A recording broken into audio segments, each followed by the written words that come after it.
She was 10 years old, soaking wet from the November cold, and she walked into a biker bar like she owned the place, except her hands were shaking and her eyes were the eyes of someone who had already learned that the world does not protect little girls. She was carrying a bicycle. She wanted to sell it. And every man in that room, men who had buried brothers, men who had come back from wars nobody thanked them for, men who had learned to feel nothing, every single one of them went completely still. Because they all recognized what she was really selling. She was selling the last thing she had left. And she was doing it for someone else. What happens next will change everyone in this room, and nothing will ever be the same. Hey, if this story already has you leaning in, hit that like button right now, drop your city in the comments, tell us where in the world you're watching from tonight. We've got listeners from everywhere on these stories, and we love knowing you're out there. Now settle in. This one's going to take a while, and it's worth every minute. The bar didn't have a proper name anymore. The sign outside, Black Vultures Bar and Grill, Estant 1987, had lost its G and its R sometime in the early 2000s, and nobody had replaced them, so it just read Black Vultures, B-A and ill. Now, the remaining letters buzzing in amber neon against the black November sky, like something wounded that refused to die. The locals called it the Roost. The members called it home. The people who drove through Harlan County on their way to somewhere better didn't call it anything because they never stopped. That was fine. The men inside didn't want visitors. It was a Tuesday in the third week of November, cold enough that the mud in the parking lot had frozen into ridges that looked like small brown mountains. Cold enough that the breath of the men stepping outside for cigarettes hung in the air long after they'd gone back in. The kind of cold that didn't just get into your bones, it got into your decisions, made everything feel heavier, made the distance between where you were and where you wanted to be feel longer than it actually was. Eastern Kentucky. November cold. The kind that had driven men to drink, to churches, to violence, and to silence in equal measure for as long as anyone could remember. Inside the Roost, it was warm. Not comfortable exactly. The heating unit above the bar had been making a sound for 3 weeks that Big Eddie described as a cat getting divorced, but warm enough. The air was thick with cigarette smoke and the smell of draft beer and something frying in the kitchen that might have been onion rings. Merle Haggard was playing low on the jukebox, the same 3 songs rotating the way they always did on weekdays when nobody bothered to put in fresh quarters. The overhead lights were the color of old whiskey. The floor was dark-stained wood that had absorbed decades of boot traffic and spilled drinks and quiet conversations that were never meant to leave these walls. There were 11 men in the bar that night. 6 of them were Black Vultures, wearing the cut, belonging to the table in the back corner that was technically available to anyone but had never once in recorded memory been occupied by anyone who wasn't a member. The other 5 were regulars, people who lived close enough to the Roost that it had become an extension of their living rooms. A retired mine foreman named Cecil, who drank exactly 2 beers every Tuesday and Thursday, and had done so for 19 years. A younger man named Daryl, who was between jobs and between decisions, and had been between both for long enough that people had stopped asking. A woman named June, who bartended 3 nights a week, and spent the other nights at the bar on the paying side because she said the quiet was better here than at her apartment. Ronan Creed was at the back table. He was 53 years old and looked it, not in a broken way, but in the way of a man who had simply been present for a large number of difficult things and hadn't tried to look younger than he was. Gray hair, close-cropped, the kind of gray that had come in all at once in his early 40s rather than gradual, a beard that was more salt than pepper now, hands that were large and scarred across the knuckles in ways that some people read as violent and some people read as work, and both readings were partially accurate. He was wearing a Black Vultures cut over a black thermal, and the president's patch sat on his chest like something he'd earned and never particularly wanted. He was nursing a bourbon he'd been nursing for 40 minutes. Across from him, Dart, whose full name was Darnell Outerbridge, a name he had not voluntarily spoken in public since 1998, was doing what Dart usually did, which was sitting with his arms crossed and watching the room with the kind of patient, contained attention that had kept him alive in places that should have killed him. Dart was 47, black, built like something that had been designed specifically to not move when pushed, and he was the Vulture's sergeant-at-arms in both title and instinct. He had 2 silver stars from a war nobody mentioned at dinner anymore. He had a scar along his left jaw that he would deflect questions about with a look that ended conversations. He drank Coca-Cola, always, because he had made a decision about alcohol 14 years ago and had not revisited it. To Ronan's left was Shepard, Marcus Webb, road name Shepard, 41, a mechanic of extraordinary skill and ordinary conversation who had joined the Vultures 8 years ago after leaving a hospital and a marriage and a version of himself he no longer recognized.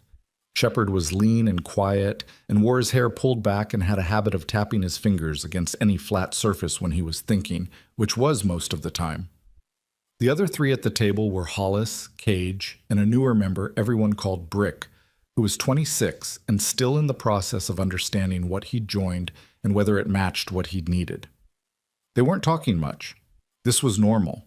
The Vultures were not a social club in the way the phrase implied warmth or ease. They were a brotherhood in the older sense. The sense that came from shared weight, from knowing who would answer the phone at 3 in the morning and who would show up without being asked. They talked when there was something to say. They were quiet when there wasn't. They'd been doing this long enough that the silence between them was comfortable the way old furniture is comfortable. Not because it's soft, but because it fits. The jukebox shifted to something slower. Dart's Coca-Cola was getting flat. Ronan had been staring at something above the bar's back shelf for 10 minutes, which meant he was thinking about something he wasn't going to talk about. And everyone at the table understood this without it being said. Then the door opened. The cold came in first, the way it always does. That particular November cold, sharp and immediate, cutting through the warmth of the bar in the half-second before the door swung shut again. Everyone felt it. Most didn't look up. Daryl looked up. June looked up. Cecil did not. Ronan looked up. She was small. That was the first thing. Small in the way that children are small, a smallness that was just physical fact and had nothing fragile about it. She was carrying herself upright, her spine straight, her chin level, in the careful, controlled way of someone who has decided that the most important thing right now is to not show weakness. She had dark hair that was damp from the cold and pulled back with a rubber band that wasn't quite doing its job. She was wearing a coat that was the right size for the cold, which meant someone had thought about her, which registered somewhere in Ronan's mind as important without him knowing yet why. She was 10. Maybe 11. He couldn't tell at first glance, and it wouldn't have mattered. She was holding a bicycle, not carrying it, holding it upright beside her the way you hold something you're trying to present. It was a girl's bike, blue, with a white seat and a small silver bell on the handlebars and streamers that had been blue once and were now weathered to almost white. It had seen weather and distance. The back tire was slightly low. Someone had loved it. The girl looked at the bar the way someone looks at a room they've studied from the outside but never entered, taking in the geography, noting the exits, locating the people. Her eyes moved through the space with a precision that was not normal for a child, and that Ronan recognized because he had seen that kind of scanning before, in himself, in Dart, in men who had learned to read rooms because rooms had not always been safe. June said, from behind the bar, "Honey, this isn't—" "I know what it is," the girl said. Her voice was clear and steady and not loud. She wasn't being rude. She was being precise. "I'm looking for the Black Vultures." The table in the back went very quiet, in a way that was different from the quiet it had already been. Ronan set down his bourbon. "You found them," he said. She looked at him, directly at him, not scanning anymore, just looking, with dark eyes that were taking his measure the way adults do when they're deciding whether to trust someone with something important. She held his gaze for a moment, then carried the bicycle across the bar floor, the wheels making a soft sound against the wood, until she was standing at the edge of the back table. "I need to sell my bike," she said. The room was still. June had gone still. Daryl had gone still. Dart was watching the girl with an expression that wasn't surprise. Dart didn't do surprise, but was something more careful than his normal watching. Brick opened his mouth. Ronan looked at him. Brick closed his mouth. "Sit down," Ronan said to the girl. Not an order. The tone he used when he meant it as something other than an order. She sat. She kept the bicycle upright beside the chair, her hand on the handlebar, and she sat with her back straight and her feet flat on the floor, and she looked at Ronan across the table and waited. "What's your name?" Ronan said. "Avery." "Avery what?" A pause. Not long. "Boone." "How old are you, Avery Boone?" 10. "How'd you get here?" "Rode my bike." "It's 2 miles from town." "I know." Ronan looked at her. She looked back.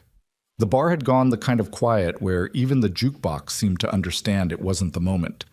Merle Haggard faded out between tracks and didn't come back. "Tell me about the bike," Ronan said. She looked down at it, then back at him. "It works," she said. "The back tire needs air, but the chain is good and the brakes work fine. My dad bought it for me when I was 7. She stopped. Something moved across her face.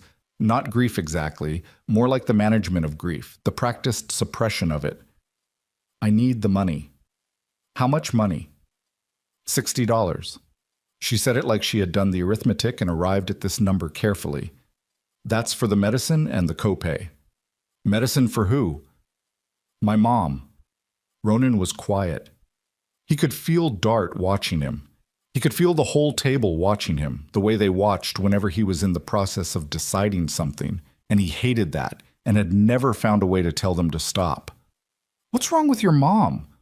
Avery's jaw tightened, just slightly, the kind of tightening that happens when someone is deciding how much of the truth to give. "She fell," Avery said.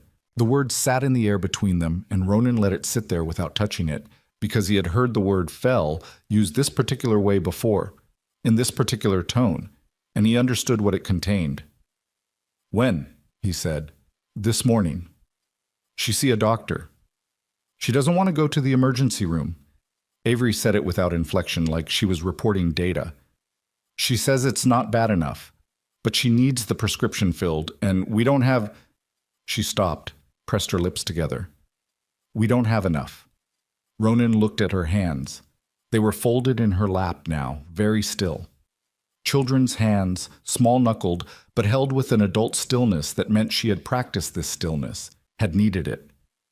"Avery," he said, "how long has your mom been falling?" She looked at him, and something shifted in her face. Not breaking, not crying, nothing so simple as that. It was more like a wall that had been holding something back, just adjusted, resettled.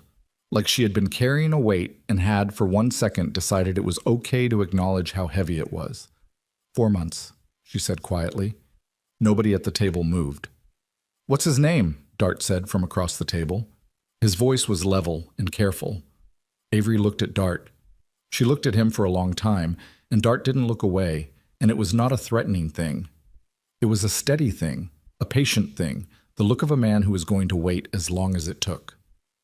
"Travis?" she said. "Travis Kane." Shepard exhaled slowly through his nose. Hollis, beside him, looked down at the table. "He lives with you," Ronan said. "He moved in July." She paused. "He has a key now." July to November, 4 months. Ronan ran the arithmetic without wanting to, and felt the result of it settle into his chest like something cold. "Is he there now?" he said. "No, he goes out on Tuesdays." She said it the way you say something you've memorized, something you've tracked, because tracking it is survival. "He comes back late. That's why I came tonight." "You planned this," Dart said. It wasn't a question. "I've been watching you," she said. And then, because that could have sounded strange, she added, "I've seen you help people. Mrs. Grady on Picker Road, the Teller family when their house flooded. I've seen what you do." Ronan felt something happen behind his sternum that he didn't try to name. "How long have you been watching?" he said. "Since August. When things got—" She stopped again.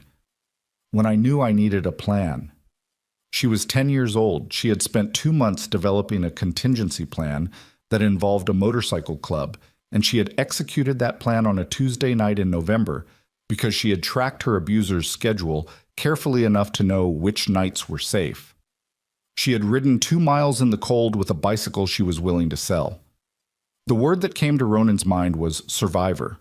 He pushed it away because it felt too much like giving up on something. "You're not selling the bike," he said.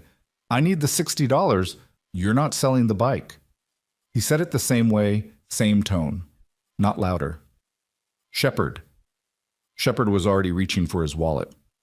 "I don't want charity," Avery said, and she said it sharply, with the particular pride of someone who had been taught to be ashamed of needing things. "It's not charity," Shepard said, setting bills on the table. "It's the going rate for information about someone causing problems in our county." She looked at the money, then at Shepard. "You can call it what you want," she said carefully. "I'm calling it what it is." Shepard pushed the bills toward her. "Take it." She took it. She folded it and put it in her coat pocket with a care that said she didn't have much practice with cash. Ronan watched her. "Tell me about your house," he said. "Where you live, the layout, who else is in the building." And she told him. She told him about the duplex on Sycamore Street, the one with the broken gutters and the porch light that had been out for 6 weeks, and the landlord who didn't answer his phone. She told him about the upstairs neighbors, an older couple named the Beaumonts, who were kind and partially deaf, and had no idea what happened in the unit below them. She told him about the door that stuck and had to be lifted slightly as you turned the handle. She told him about where her mother slept and where she slept and where Travis kept his things. She told him about the bruises in a flat, factual voice that was worse than crying would have been. She told him about the time in September when she had called the police. She said it without drama, just reported it. She had called, the officers had come, Travis had been very calm and very polite and very good at explaining, and the officers had left after 20 minutes and Travis had not touched her mother that night. But he had looked at Avery in a way that she described only as like he was deciding something, and she had understood that calling the police had made things worse rather than better, and she had not called again. When she was done, the bar was very quiet. Cecil, at the end of the bar, had his eyes on his beer and had not looked up in 10 minutes. Daryl had gotten up and moved to the far end of the room, facing the wall, and Ronan understood that this was because Daryl was a father. June had her arms folded across the bar surface and was staring at the middle distance. Ronan looked at the table. He looked at Dart, and Shepard, and Hollis, and Cage, and Brick. He looked at their faces, which were doing various versions of what faces do when people are trying to stay controlled, because losing control right now would not help the child in front of them. He looked at Avery. She had not cried. She was watching him with those dark, assessing eyes, and she was waiting. "Is your mom awake?" he said. "She was when I left." "Does she know you came here?" "No?" A pause. She would have said don't.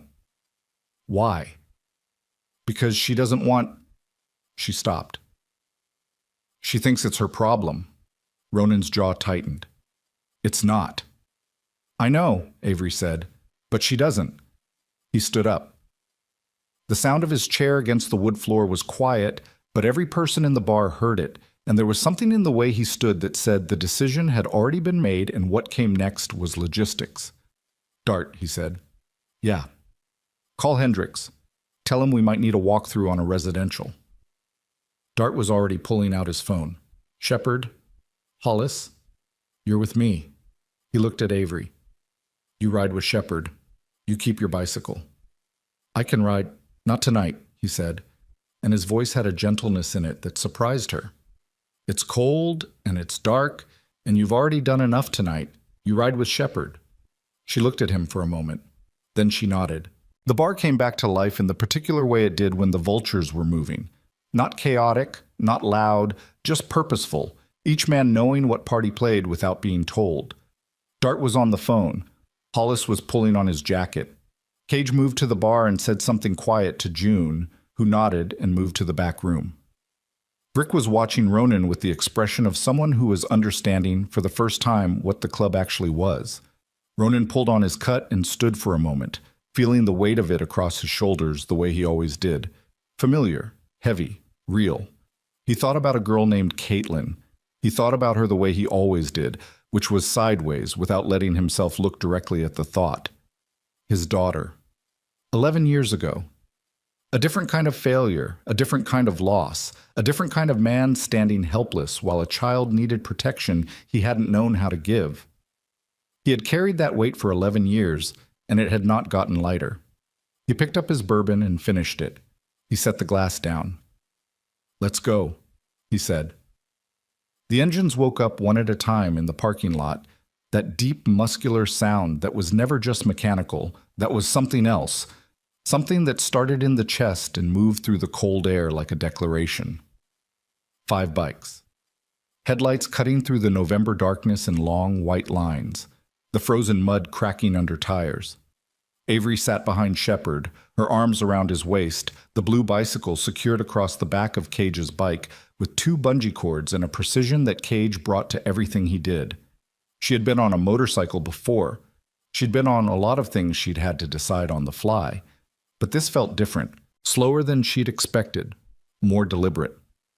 The convoy pulled out onto the county road, and the cold hit her face, and she tightened her grip on Shepard's jacket and watched the dark hills of eastern Kentucky slide past on both sides, and tried to think about what was waiting at the end of this ride without letting the fear of it close her throat. 2 miles from the roost. She had ridden those 2 miles herself, in the dark, alone, with a bicycle she'd been willing to give up. She thought about that, about the version of herself that had left the duplex 2 hours ago and what that person had believed was possible. She thought about the men riding around her and ahead of her, the amber light of their instruments, the sound of their engines in the cold air, and she thought about the fact that she had been right. She had watched, and she had waited, and she had been right. She did not let herself feel relieved. Not yet. Sycamore Street was on the south edge of town, a block and a half from a closed Dollar General and a gas station that was open until 9. The houses here were old and tired in that particular way of houses that had never had money spent on them beyond what was necessary to keep them standing.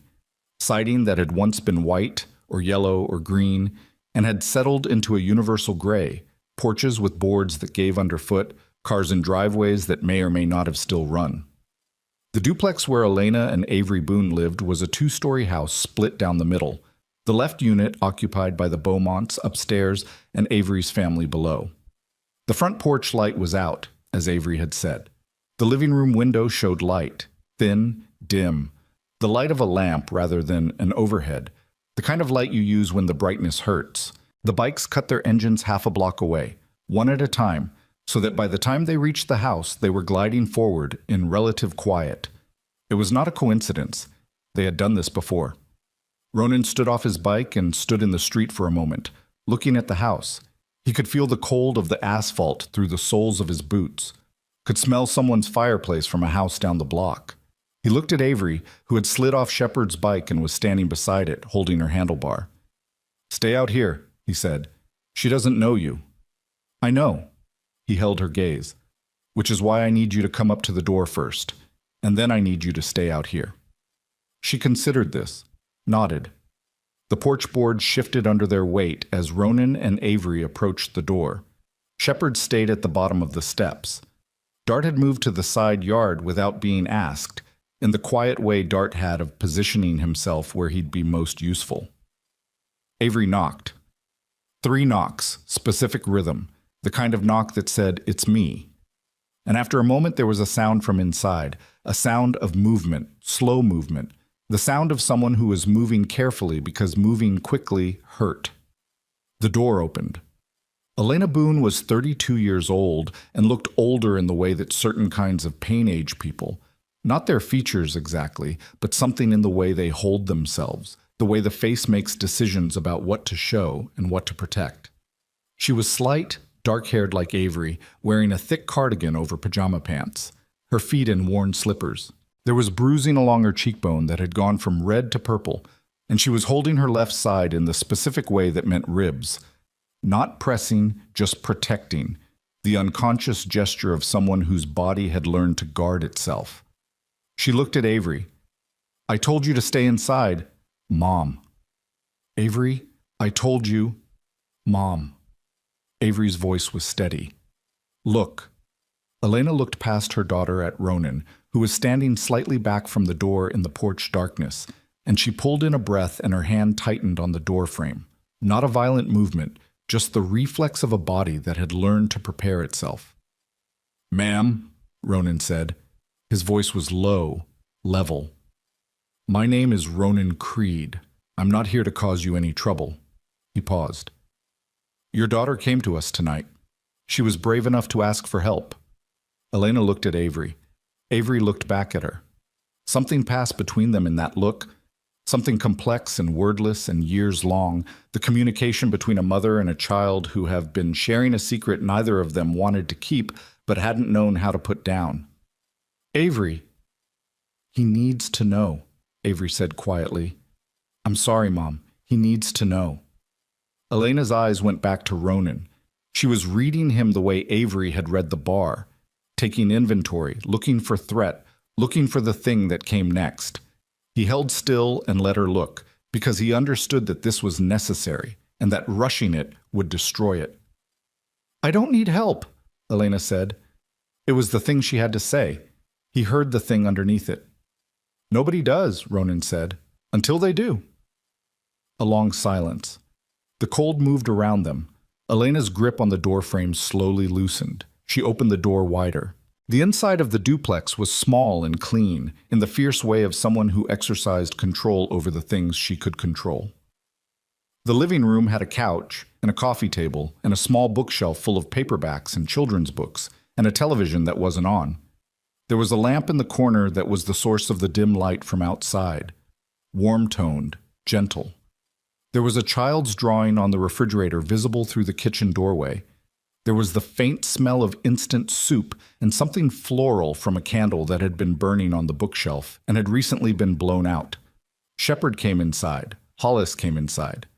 They moved quietly, without talking, taking in the space with the attention of men who had learned that you understand a place by walking through it.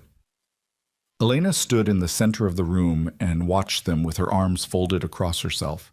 Protective posture, held breath posture, and Avery stood beside her and put her hand in her mother's hand and held it, and Elena looked down at her daughter's hand and something in her face changed, got complicated in a way that made her look exactly her age and younger than that at the same time. The upstairs neighbors, Ronan said. They home. They go to bed at 9. Elena's voice was quiet. They won't hear anything unless... Nobody's going to hear anything, Ronan said. She looked at him. You don't know Travis. Tell me. And so she told him. She told him in the voice of someone who had rehearsed this story many times in their own head and never out loud. The voice of someone who was discovering that saying the words to a room full of people made them more real rather than less, which was terrifying in a way she hadn't fully anticipated. She told him about how it had started.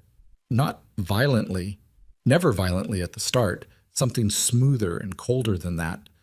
The criticism, the isolation, the way her friends had stopped calling and she hadn't understood at first that she'd stopped being allowed to call them back, the way he'd handled money, then her money, then the concept of her having money, the way he'd talked about Avery, the subtle, persistent erosion of the idea that Elena was a good mother, that she was capable, that she could do this on her own.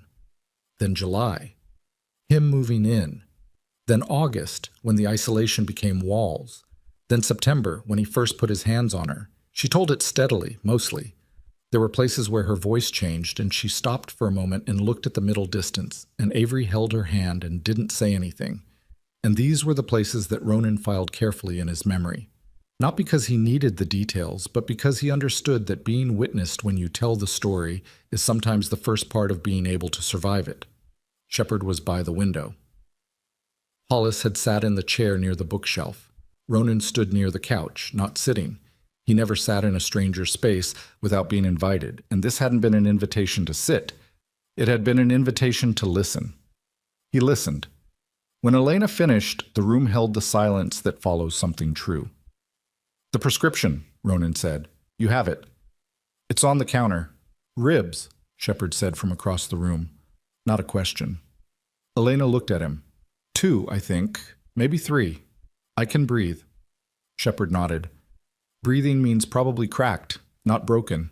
Still needs imaging. I'm not going to the emergency room. Not tonight, he said. Tonight's handled. But in the morning, someone's going to take you. She started to refuse. Someone's going to take you, he said again, in the same even tone. It's already decided. She looked at Ronan. He's right, Ronan said. Elena looked at her daughter, who was watching her with a kind of naked hope that Elena had been trying to protect her from having hope, because hope had been used against them before. But here it was anyway, on her daughter's face, because her daughter had gone out into the November dark and brought back something. "Okay," Elena said quietly. Hollis got up and went to the kitchen for the prescription without being asked. Cage came in through the front door and said quietly to Ronan, "Problem." Ronan looked at him. Headlights just turned onto Sycamore, coming slow. The air in the room changed. Elena went rigid. Her arms folded tighter across her ribs, and she made a sound that wasn't quite a sound, Sean. More of an intake that didn't complete, a breath that hit a wall. Avery's face went still. She went still in the particular way of a child who has had to learn to go still, who has practiced the art of becoming small and invisible and unremarkable in the presence of something dangerous. She went still from the feet up, starting with her feet going flat against the floor and traveling upward through her whole body until even her face was still, and what was left on it, underneath the stillness, was the thing that children should never have on their faces. "How long?" Ronan said to Cage, and his voice had changed without changing. It was still level, still quiet, but there was something in it now that was different from conversation. 2 minutes? Cage said. Maybe less. "He's early," Elena said. Her voice was very controlled and very frightened at once. "He's never early on Tuesdays." "He's early tonight," Ronan said. He turned to look at Avery, who was standing very still beside her mother, and he held her gaze until she looked at him, and he kept his voice level and even. "Nothing is going to happen to you tonight," he said. "Do you understand me?" She looked at him. She looked at him the way someone looks when they've been told something like that before, when they know the gap between the thing people say and the thing that actually happens, when they've learned not to spend too much on promises. But she also looked at him like she wanted to believe it. "I understand," she said. The headlights swept across the front window of the duplex. Travis Kane was home. Ronan turned to face the door, and as he turned, he felt the men behind him do the same. That quiet, unhurried rearrangement that was not aggression but was presence. And presence was sometimes more effective than aggression, because aggression was something you could argue with, and presence was just a fact. The door handle turned. The door lifted slightly as it opened, the way Avery had described. Travis Kane stepped into the house and into a living room full of men he had not expected to find there, and in the half-second before his expression organized itself, Ronan saw exactly what he was. Saw it the way you see things when you've spent enough time looking at people who use control as a weapon. He was 40 years old, medium build, wearing a work jacket, conventionally unremarkable in a way that Ronan had learned was sometimes deliberate. His face was already moving toward affronted indignation, toward the performance of a reasonable man confronted with an unreasonable situation. And Ronan had seen that performance before and had no interest in watching it now. Travis's eyes moved through the room, landed on Ronan, moved to Elena, to Avery, back to Ronan. "What the hell?" he said. "This is my house." "It's her house," Ronan said. Travis looked at Elena. "Who are these people? Why are there—" "Travis," Elena said. Her voice was attempting its normal register, the managed, careful tone of 4 months of management. "Let me explain." "She doesn't need to explain anything," Ronan said. "I do." He looked at Travis and took a single step forward.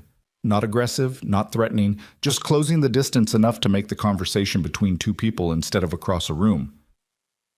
"My name is Ronan Creed. I'm president of the Black Vultures MC. We're here because this woman and this child needed someone to be here."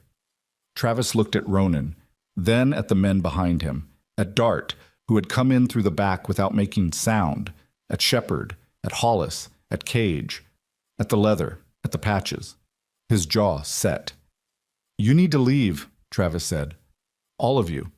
This is a private residence and—" "We'll leave," Ronan said, "when we're satisfied." Satisfied with what? The indignation was still performing, but there was something else underneath it now, something reading the room the way the room needed to be read, something recalculating. "With her being okay," Ronan said, "and with you understanding something." Travis looked at Elena again.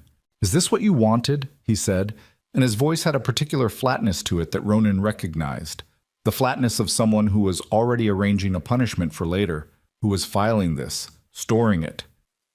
"You brought strangers into our house." "I didn't bring them," Elena said quietly. "Your daughter, then."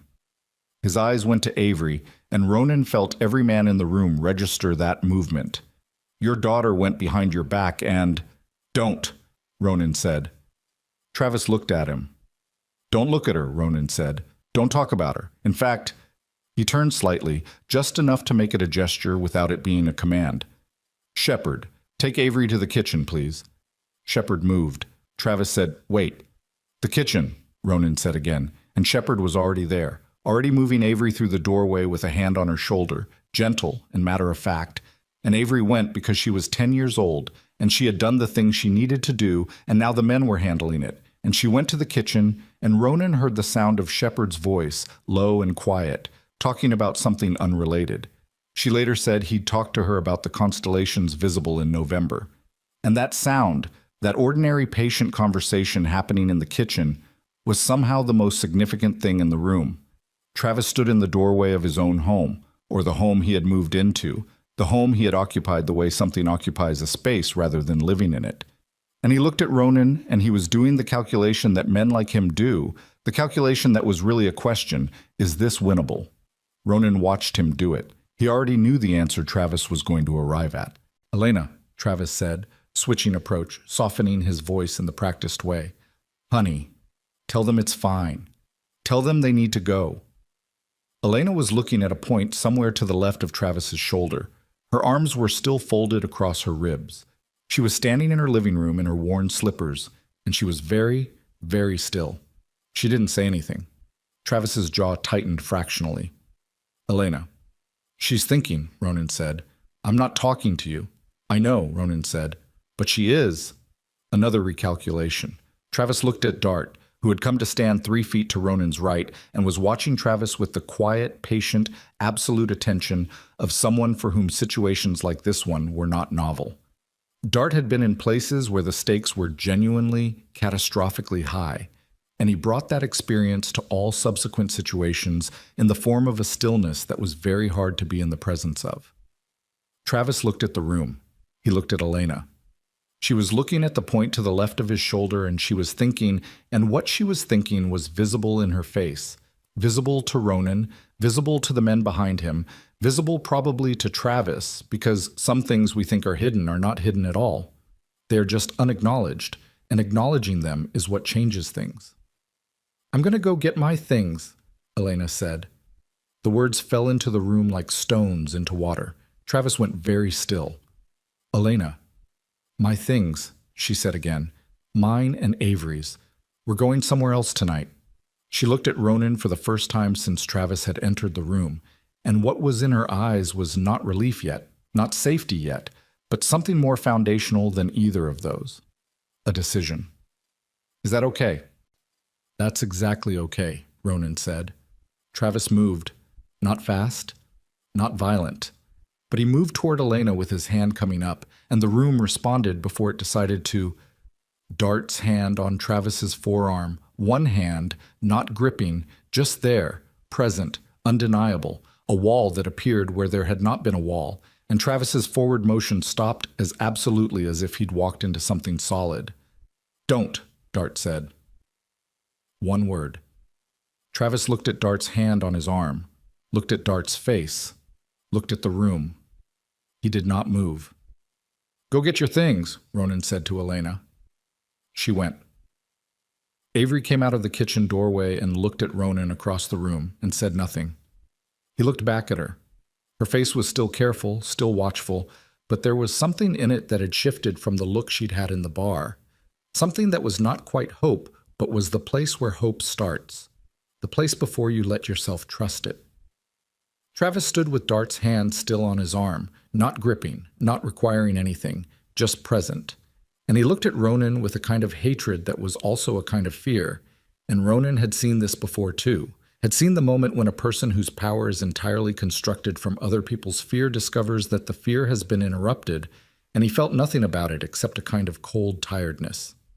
The sounds of Elena moving through the back bedroom came through the walls, dresser drawers, closet doors, the particular focused sounds of someone packing quickly and correctly.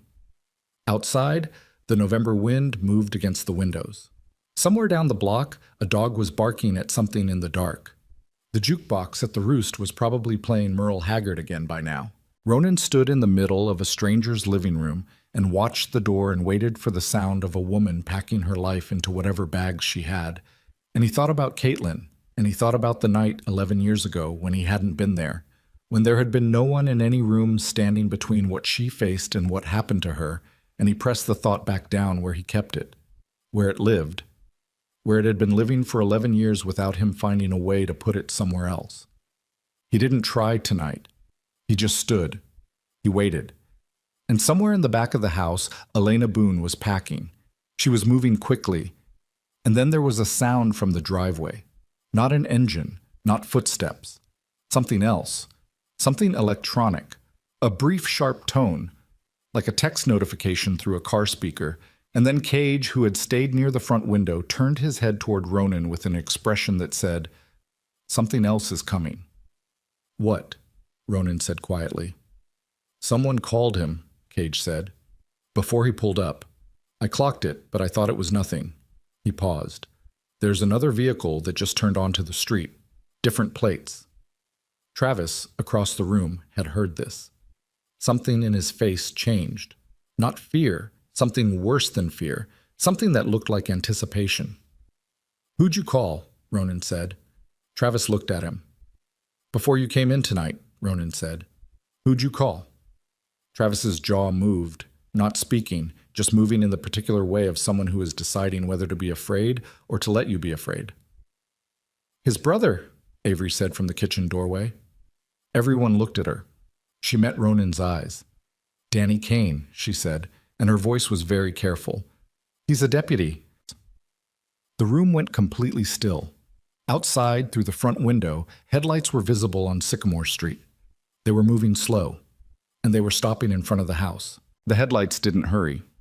That was the thing Ronan noticed first, the way the vehicle came down Sycamore Street without any urgency at all, slow and deliberate, the way something comes when it already knows what it's arriving to. When you're in a hurry, you drive like you're in a hurry. When you're making a point, you drive like you're making a point. The vehicle outside was making a point, and everyone in the living room of the Boone duplex felt it in the way the light from the headlight swept across the front window, slow arc, full stop, engine cutting to silence. A door opened. One door. Footsteps on frozen ground. Travis Kane hadn't moved. Dart's hand was no longer on his arm. Hadn't been for the last 2 minutes. Hadn't needed to be. But Travis was still standing in the same position he'd occupied when Dart had stopped him, like the geography of that moment had left a mark on the air and he was standing inside it. His eyes were on the front window. His jaw was set in the particular way of a man who has called for backup and is now in the process of deciding how much the backup will cost him later. "Danny Kane," Ronan said. Not a question. "He's patrol," Travis said. "He's just—" "I know what he is," Ronan said. He looked at Cage, who was still near the window. Cage gave him 2 fingers. One vehicle, one person. Ronan nodded once. He turned to Dart. "Hendricks," he said quietly. "Called him 20 minutes ago," Dart said. "He's on shift until midnight." "Where?" "Dispatch has him on Route 9. 20 minutes out, maybe." 20 minutes. Ronan ran it. The sound of Elena still moving in the back bedroom, quieter now, more careful. The sound of Avery in the kitchen doorway, still watching him.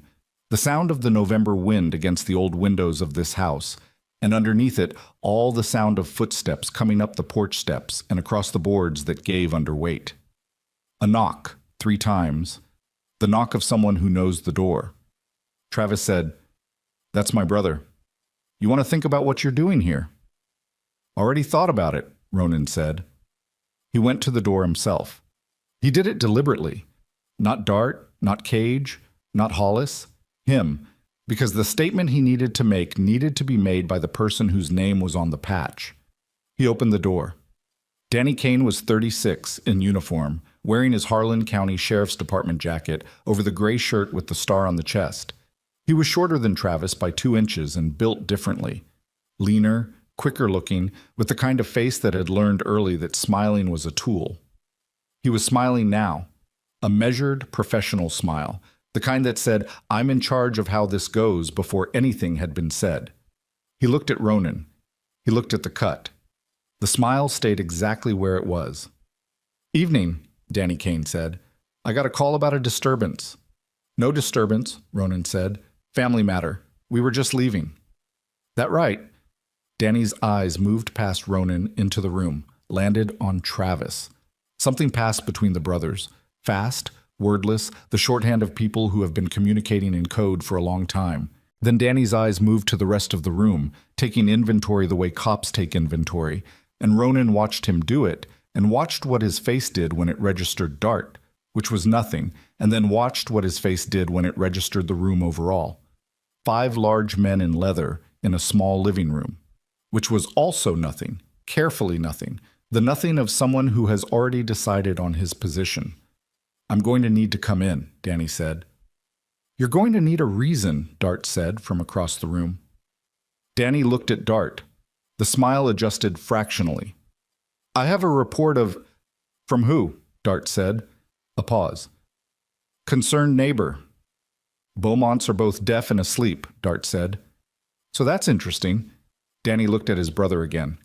Travis's expression shifted, subtle, the particular shift of a man recalibrating his story.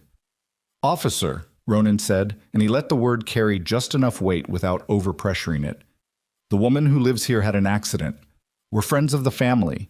We were helping her get set up for the night, and now we're leaving. There is no disturbance, there's no complaint from the resident, and unless you've got something more specific than a concerned neighbor who apparently lives in a building full of people who weren't concerned, I'll need to speak to Ms. Boone," Danny said. "She's getting ready to go." "Go where?" "That's her business." Danny's jaw moved. The smile was mostly gone now, replaced by something that was professionally neutral and personally irritated, which was a combination Ronan had dealt with enough times to be comfortable with. Danny Kane was deciding, could feel him deciding, whether the political cost of escalating this was worth the outcome his brother needed tonight. "I don't think you understand the situation here," Danny said. "I understand it fine," Ronan said. "These are private citizens in a private residence, and you and your—" He gestured vaguely at the men behind Ronan in a way that was meant to be dismissive and wasn't quite. "Your people are here uninvited." "We were invited," Ronan said. "By the resident." From the back of the house, Elena's voice. "Danny?" Everyone went still. She was standing in the hallway holding a duffel bag in one hand and a child's backpack in the other. She had changed into jeans and a sweater, and she still had her arms partially across her ribs, but she was standing straight, and her face had something in it now that Ronan had not seen in it before. Not anger, not bravado, something quieter and more durable than either. She looked at Danny Kane, and she said his name one more time. "Danny." "Elena." His voice shifted too. Became something that sounded like concern, but had the structure of management. "I just want to make sure you're okay. Nobody's trying to—" "I'm leaving for the night," she said. "That's all." "You don't have to—" "I know I don't have to." She held his gaze. "I'm choosing to." A long silence. Danny looked at his brother. Travis's face had gone through several things in the last 30 seconds. It had gone through controlled anger and then recalibration, and then something that Ronan recognized as genuine surprise. Because men like Travis Kane rarely encountered the thing they were encountering right now, which was the person they'd built a system of control around simply walking out of the system. The system depended on the person believing the system was permanent. Elena was not behaving like someone who believed the system was permanent. "Elena," Travis said. His voice had changed again. Softer now, the register of someone who had learned that softness is its own kind of pressure. "Just wait. We can talk about this. Whatever these people told you, whatever Avery said, she's a child and she—" "Don't," Ronan said. Travis looked at him. "You keep coming back to the child," Ronan said. "Stop doing that." Travis looked at him with that look again, the one that contained hatred and fear and calculation all at once. And then he looked at Danny. Danny put his hand up slightly. A small gesture. Slow down. All right, Danny said. He looked at Elena. If you want to go somewhere tonight, that's your right. I just need to know you're safe. I'm safe, Elena said. I'm leaving. And Avery. Avery's with me. She's always with me. Avery came out of the kitchen doorway and went to her mother and stood beside her. And Elena looked down at her daughter, and Avery looked up at her mother, and Ronan watched that exchange and looked away. Because some moments aren't meant to be witnessed by more than the people in them. Cage picked up the duffel bag. Hollis took the backpack. Danny stepped slightly aside from the doorway. Not fully, just enough to technically constitute making room. And his face was doing the professional neutral thing again, the thing that meant this wasn't over, but this particular moment of it was ending. Ms. Boone, he said, you have my number if you need anything. I have it, she said. She walked past him. Avery walked past him. Ronan was last through the door, and as he stepped past Danny Kane onto the porch, Danny said quietly, not loud enough to carry to Elena, You know this isn't done. Ronan looked at him for a moment. Just looked at him, the way you look at something you want to see clearly so you can remember it accurately. I know, he said. He went down the porch steps into the cold. The night air hit him clean and hard after the close warmth of the house, and he breathed it in and held it for a second before letting it out. Behind him, he could hear Travis's voice starting up again inside, lower now, talking to his brother, the tone of a man debriefing, and he didn't try to hear the words because he didn't need the words. The vehicles were lined up on Sycamore Street. The bikes, and behind them, Danny Kane's patrol car with its lights off, just sitting there in the dark of the street like a reminder. Ronan walked to his bike and stood beside it and watched Elena come down the porch steps with her arms still across her ribs and her chin still level. Watched Cage load the duffel into the sidecar they sometimes used. Watched Avery climb back behind Shepard. Dart came up beside him. That was the opening move, Dart said. Yeah. Danny Kane's been at that department 6 years. Travis has been using him that whole time. How deep? Dart looked at him. How deep do you want it to be? Ronan didn't answer because the answer was that he didn't want it to be deep at all. But wanting things to be simple was not the same as them being simple, and he'd learned that lesson early and relearned it at regular intervals throughout his life. Get Hendricks on the phone when he's off shift, Ronan said. Not on the radio, off shift. Already planned on it. And find out what you can about Danny, not Travis. Danny. Dart nodded once. He went to his bike. The convoy pulled off Sycamore Street, and Ronan rode at the back and watched the patrol car in his mirror until it was out of sight, just sitting there under the dark sky with its lights off, not following, just sitting. And he thought about the difference between a threat you could see and a threat that was biding its time. They took Elena and Avery to Big Eddie's house that night. Not the Roost. The Roost was too visible, and Eddie had a 2-bedroom place 3 blocks off the main road that he used for situations exactly like this one. Situations that required somewhere safe and quiet that wasn't attached to the club's public address. Eddie was 58 and built like a fire plug and had once been the most feared man in 3 counties. And now he mostly fixed motorcycles and grew tomatoes and had a spare room with a lock on the door and a refrigerator he kept stocked because he had learned over years that people in crisis needed hot food and locked doors more than they needed almost anything else. His wife Marlene took one look at Elena's face and said nothing except kitchen, and Elena sat at Eddie's kitchen table at 11:30 at night while Marlene made soup from a can and sliced bread and put it in front of her without ceremony, and Elena ate it in the careful way of someone whose body has been running on adrenaline and is now remembering that it's hungry. Avery fell asleep on the couch within 40 minutes.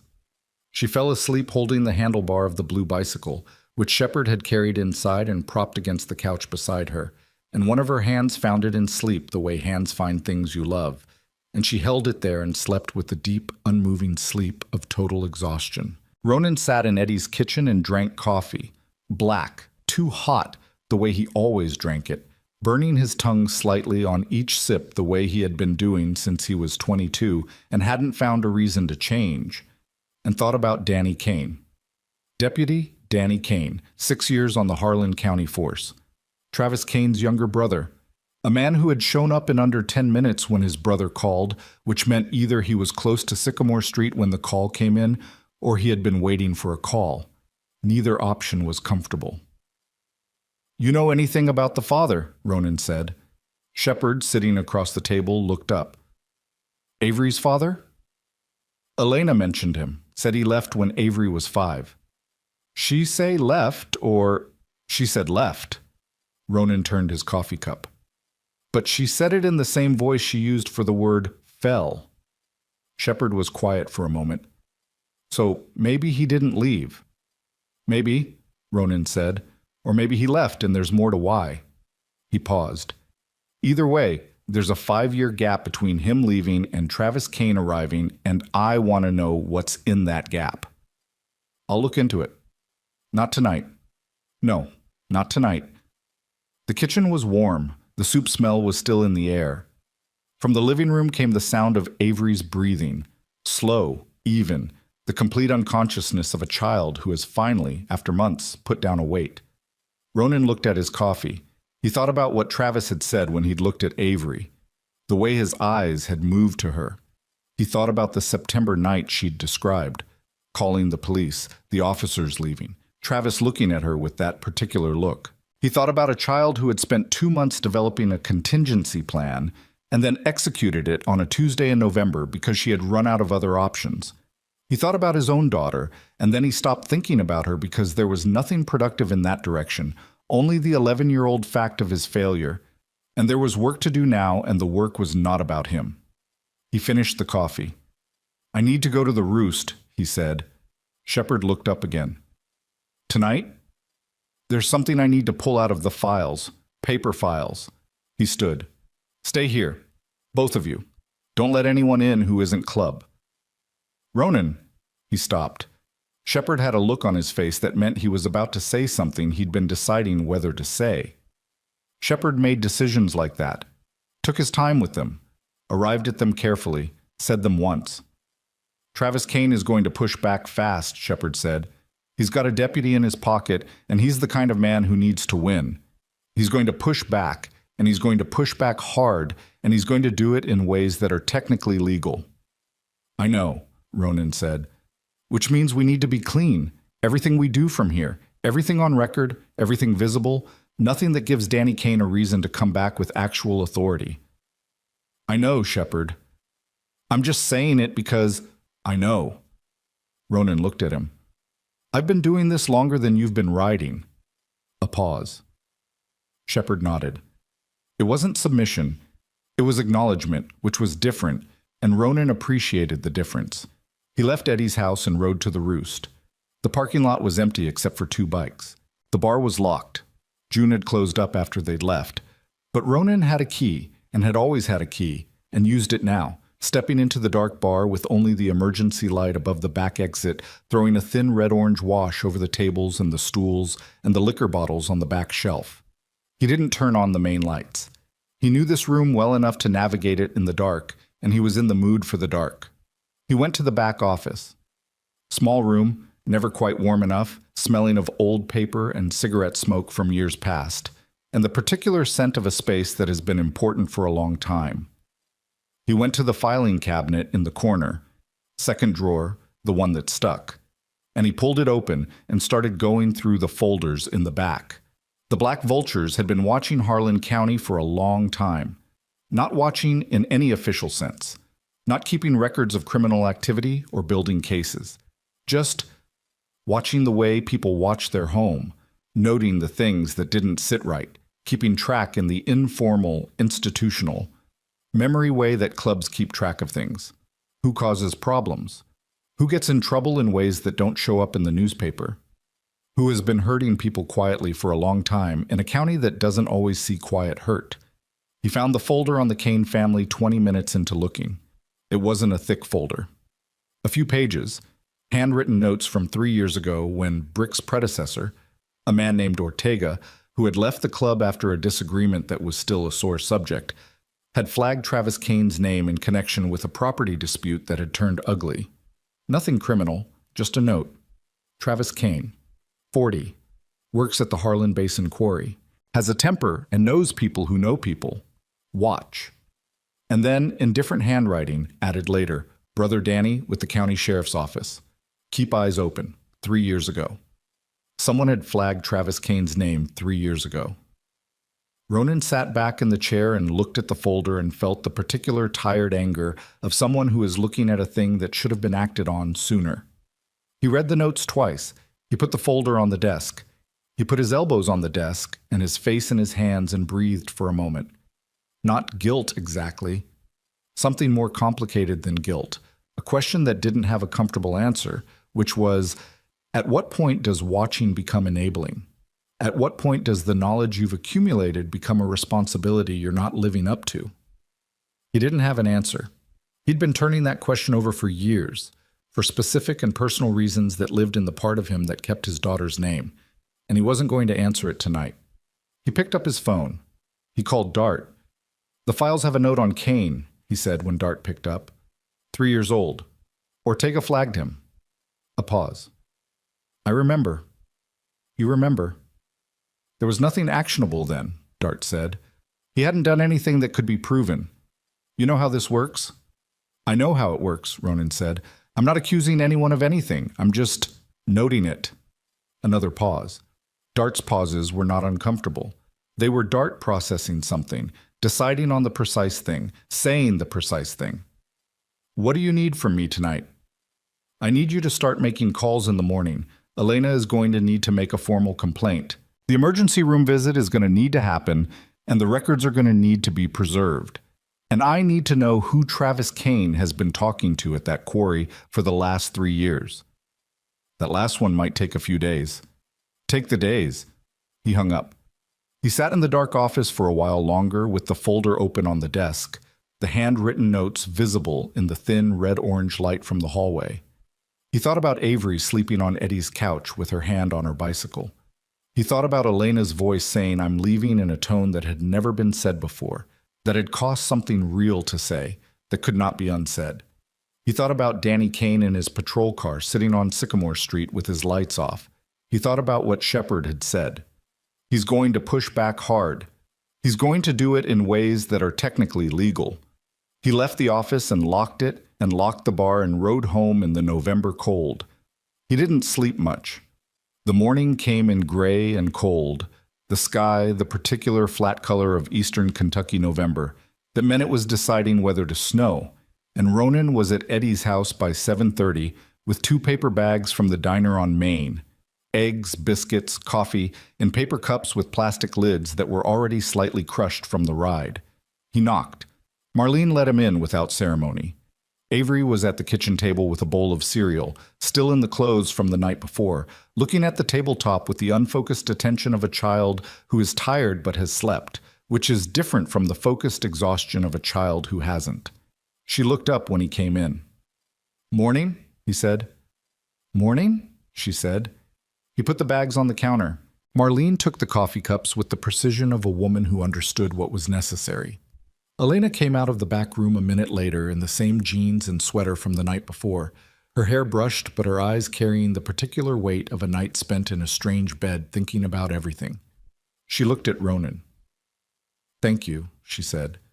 It sounded like it had cost something. Don't, he said. I want to. Later. He pulled out a stool at the counter. Right now I need to talk to you about what happens today. She sat down. You need to go to the hospital, he said. I know. The ribs need to be imaged, and the records need to exist. Whatever treatment you need, I know, she said. I decided that last night. She paused. I've been deciding it for a while. I just needed... She stopped. Someone to decide with, he said. She looked at him. Something like that. Shepard's going to take you. He knows someone at ARH who'll see you without you waiting in the general intake. He looked at her directly. When they ask you what happened, you tell them. Everything, not the version you've been telling. Everything. Her jaw tightened. I understand. I'm not telling you it'll be easy. I've had nothing easy in 4 months, she said flatly. I know what it feels like. He held her gaze. I know you do. Avery from the table had been listening to this with the transparent listening of a child who has learned that adults conduct important conversations as though children can't hear. She was looking at her cereal, but her whole body was the posture of someone hearing every word. Ronan looked at her, and she looked up, and he didn't pretend he hadn't noticed. "Avery," he said, "you're going to need to stay with Marlene today." "I want to go with my mom." "I know you do. You're staying with Marlene." She looked at him with the dark, assessing eyes that he was already beginning to recognize as her resting expression. The expression of someone taking continuous measure of the reliability of the things in her world. "Are you going to be here when she gets back?" Avery said. He looked at her. "Someone will be here." "That's not what I asked." A long moment. He said, "I'll be here." Something in her face relaxed by approximately 1 millimeter, which on her face was a lot. She went back to her cereal. Shepard arrived at 8:15 and took Elena. Ronan stayed. Marlene produced more coffee without being asked. Eddie came down from upstairs in a flannel shirt and wool socks and sat across from Avery and started talking to her about breakfast foods, which she engaged with cautiously and then with increasing interest, because Eddie was the kind of man who had no difficulty talking to children as though they were people, a skill more rare than it should have been. Ronan sat in the corner of the kitchen and drank his third coffee of the morning and answered 3 texts from Dart. Hendricks called in. Not helpful. Says his hands are tied without a formal complaint on file. Told him there will be one by end of day. And then, word from someone at the quarry. Travis Kane didn't go in this morning. Called in a personal day. And then after a pause of several minutes, Danny Kane is on shift today. 8 to 4. He stared at the last text. Travis hadn't gone to work. Danny was on shift. Travis Kane did not take personal days. Dart had pulled his work record in less than 12 hours, and the man had taken 6 personal days in 3 years, always when he needed to handle something. A legal matter, a dispute, an arrangement.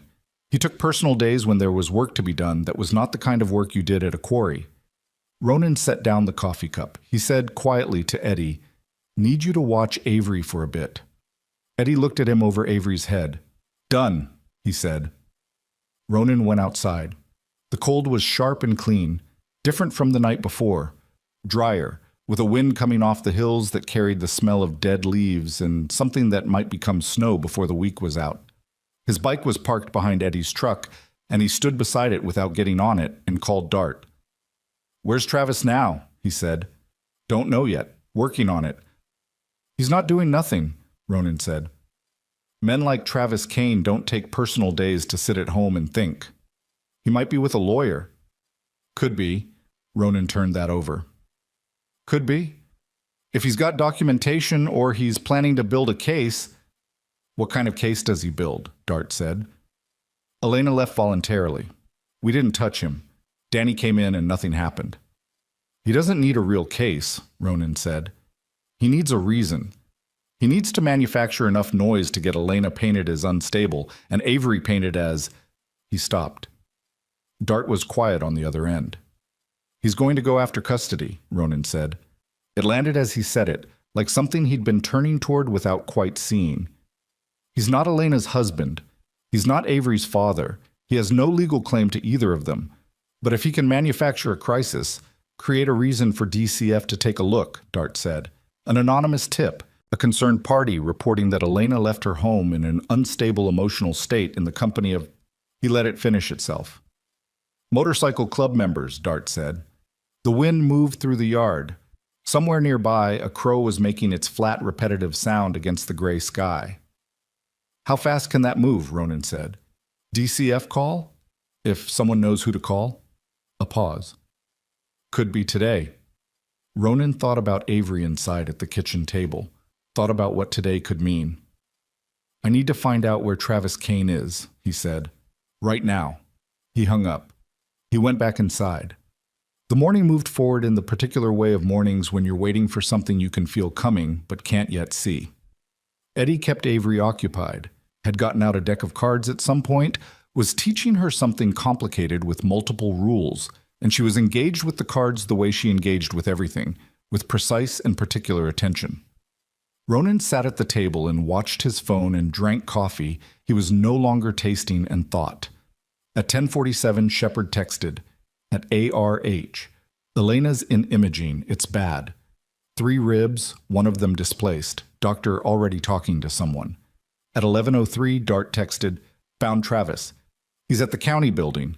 Courthouse Annex, 3rd floor, Family Court Services." Ronan stared at the screen. Family Court Services. Not a lawyer's office, not a private meeting. The county building, which meant paper trail, which meant official record. He was already moving. Not an anonymous tip. He was doing it formally, faster than Ronan had expected, faster than anyone had expected, because men like Travis Kane sometimes surprised you with the speed of their administrative ruthlessness when they felt their control slipping. He stood up. Avery looked up from the cards. "You have to go," she said. It wasn't a question. For a bit. He looked at her steadily. "Eddie's here. Nobody comes in this house unless you know them." "What's happening?" she said.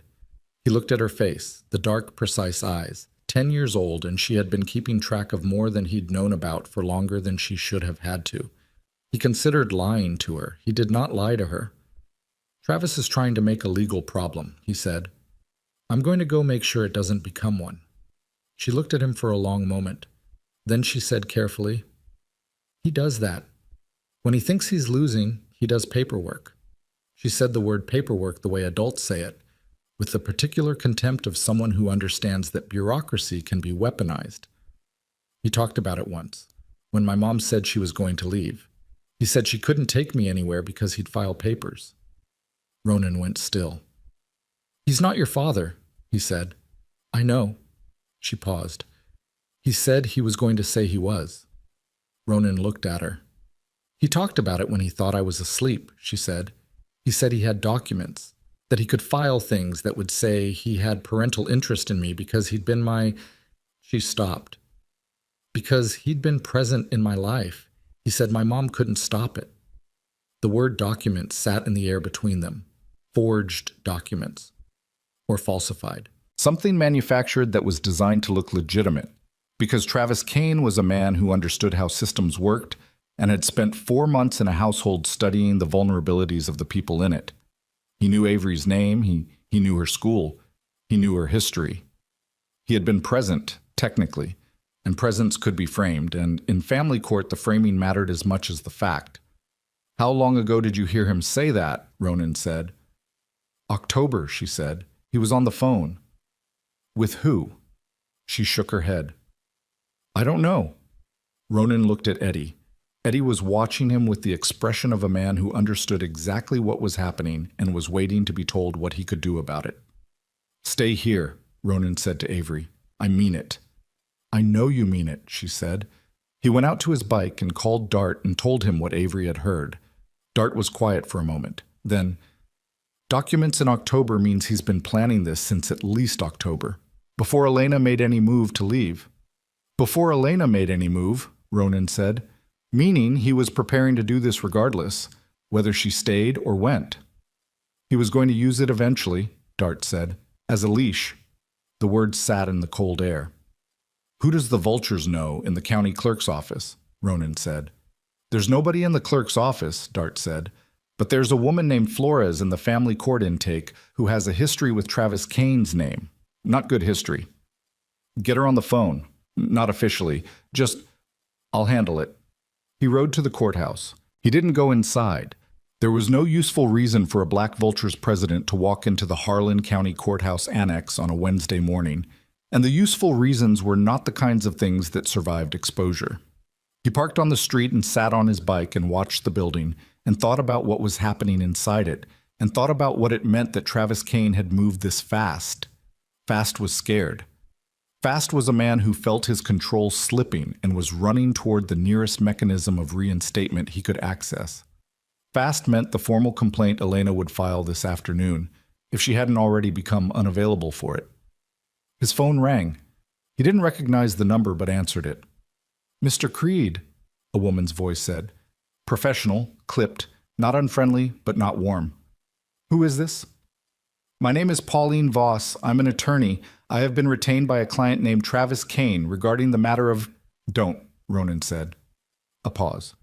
"Excuse me." "Whatever you're about to read to me from whatever filing your client has prepared," Ronan said, "save it for someone who's going to be impressed by it." He paused. "What does he want?" A longer pause. He could hear her recalibrating.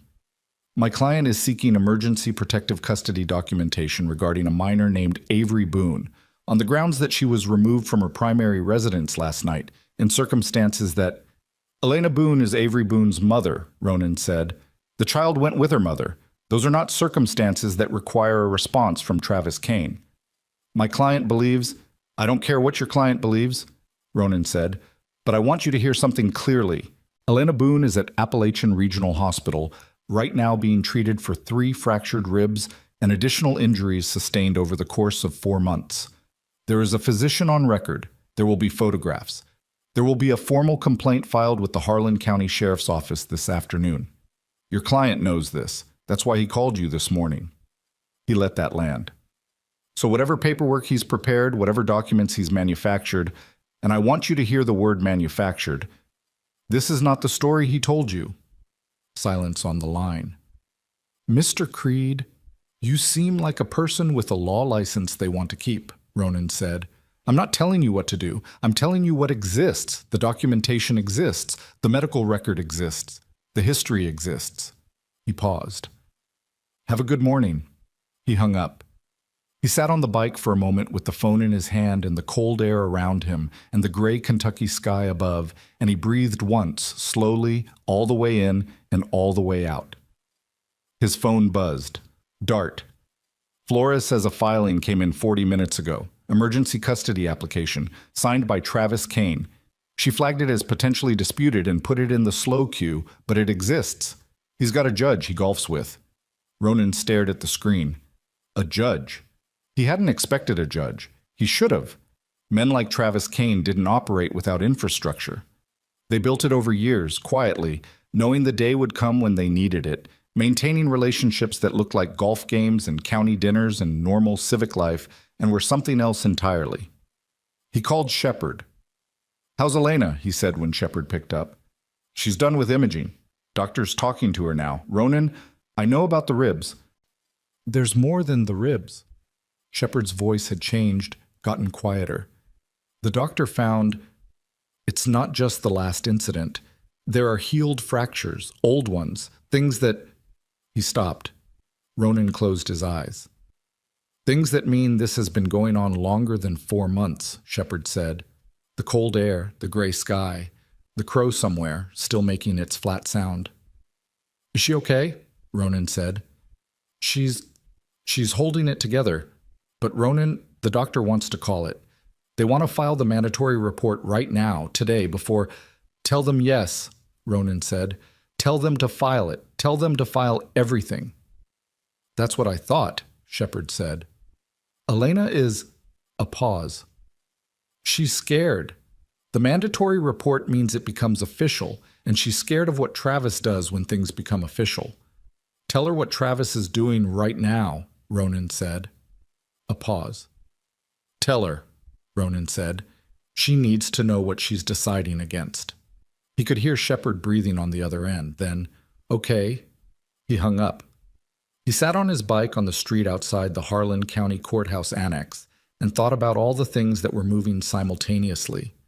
Elena in the hospital, Avery at Eddie's house with a deck of cards, Travis Kane and his attorney and his filing and his judge who played golf, Danny Kane on shift until 4, and somewhere in all of that, the handwritten note in the files, watch. He thought about the night before, the headlights coming slow down Sycamore Street, the way Danny Kane had smiled from the porch doorway. He thought about Avery's face when she'd said, he said he had documents. He thought about a girl who had spent 2 months building a contingency plan for the night things became unbearable. And then his phone buzzed again. Not a text, a call. Eddie's number. He answered. Eddie? Ronan. Eddie's voice was flat and careful in the way it got when something needed saying clearly. Car just came down the street, slow, didn't stop, but it was a county vehicle. Ronan's blood went cold. Plates, he said. Couldn't get them all. First 3 were HCG. Harlan County Government. Is Avery? She's here. She's right here. But Ronan? A pause. She's looking out the window, and I can't get her away from it. Ronan was already starting the engine. "Lock the door," he said. "Don't let anyone in. I'm 3 minutes out." "Ronan?" Eddie's voice again, and this time there was something in it that made Ronan's grip tighten on the phone before he registered why. "She figured out what's happening. I don't know how. But she figured it out." Ronan pulled out into the street. "She's asking if they're going to take her," Eddie said. The engine opened up on the cold county road, the sound of it filling the November air, and Ronan rode hard through the gray morning with the wind in his face and his jaw set and the phone pressed to his ear and the feeling in his chest of something that had been terrible becoming something worse. The feeling of a situation that had passed the point where being careful was enough, where being clean was enough, where watching and waiting and doing things right was enough. Because somewhere between the courthouse annex and Eddie Morrow's locked house on the side street, the story had changed. This was no longer about getting Elena out of a bad situation. This was about whether they could keep Avery from being used as a weapon against her mother. And the county vehicle that had just come slow down Eddie's street wasn't looking for a parking space. "Tell her no," Ronan said. "What?" "Tell Avery. Tell her nobody is taking her." He opened up the throttle. "Tell her I said so." He rode, and somewhere behind him, in the courthouse annex, a man with forged documents and a judge who played golf was signing his name to the worst decision he would ever make, because he had not yet understood what was coming for him, and by the time he did, it would be too late to put the papers back in the drawer. He made it in 2 minutes and 40 seconds.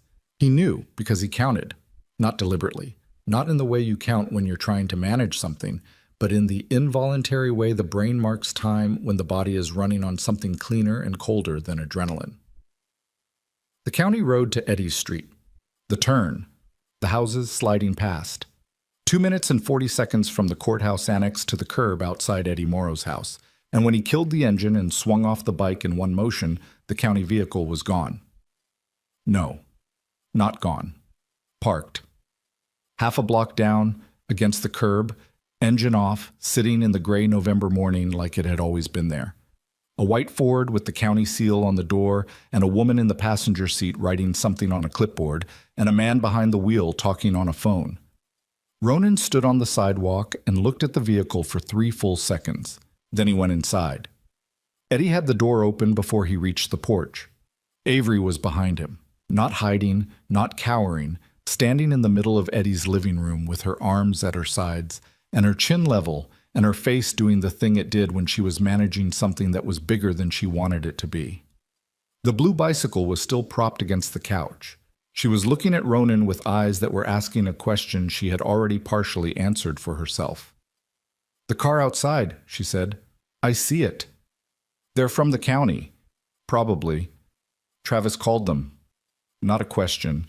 He held her gaze. "Most likely." Her jaw tightened. 1 degree. 2. "Are they going to come in?" "Not today," he said. "How do you know?" He looked at her. She was 10 years old and she deserved a real answer, and he gave her one. Because they're observing right now, building a record. They need a court order to enter a private residence, and they don't have one yet. He paused. Yet. The word landed between them, and she absorbed it without flinching, which told him everything about how much of the world this child had already absorbed. "Ronan," Eddie said from the doorway. His voice was low. Ronan looked at him. Eddie tipped his head toward the kitchen, one small gesture. Ronan looked at Avery. "Stay here. Don't go near the front window." She nodded. She sat down on the couch next to the bicycle and put her hand on the handlebar and looked at the wall. Ronan followed Eddie into the kitchen. Eddie closed the door behind them. Not all the way, just most of the way. The careful gap of a man who understood that a child needed to know she wasn't being shut out, even when the conversation wasn't for her. "There's more," Eddie said. Ronan waited. "Dart called while you were riding over. Couldn't reach you." Eddie put both hands flat on the kitchen counter, the posture of a man preparing to say something he'd rather not. "The filing Travis made this morning. It's not just the emergency custody application." "What else?" "There's an affidavit attached." Eddie looked at him steadily. "From a witness, saying they observed you and the club removing Avery from the residence last night against Elena's wishes, saying Elena was distressed and appeared to be under duress from the club." The kitchen was very quiet. Ronan looked at the countertop, at the coffee cups from the morning still in the drying rack, at the bowl Avery had used for her cereal, rinsed and upside down. Witness, he said. A neighbor. Someone on Sycamore Street. Which neighbor? House across the street. Name of Briggs.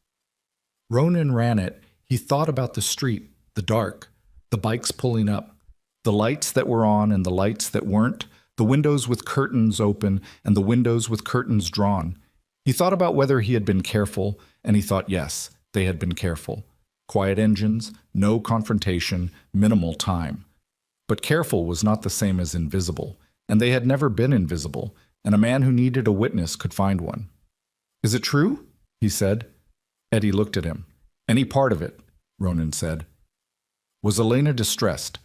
Did she look like she was Did she look like she was being pressured?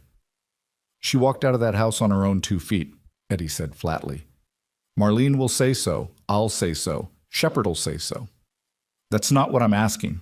Ronan looked at him. I'm asking, is there anything in that affidavit that a judge who golfs with Travis Kane is going to be able to use? Any ambiguity, any moment that could be framed? Eddie's silence was 3 seconds long. She hesitated, he said finally. On the porch. Before she agreed to go, she hesitated. Ronan breathed out slowly through his nose. How long? Maybe 10 seconds. 10 seconds.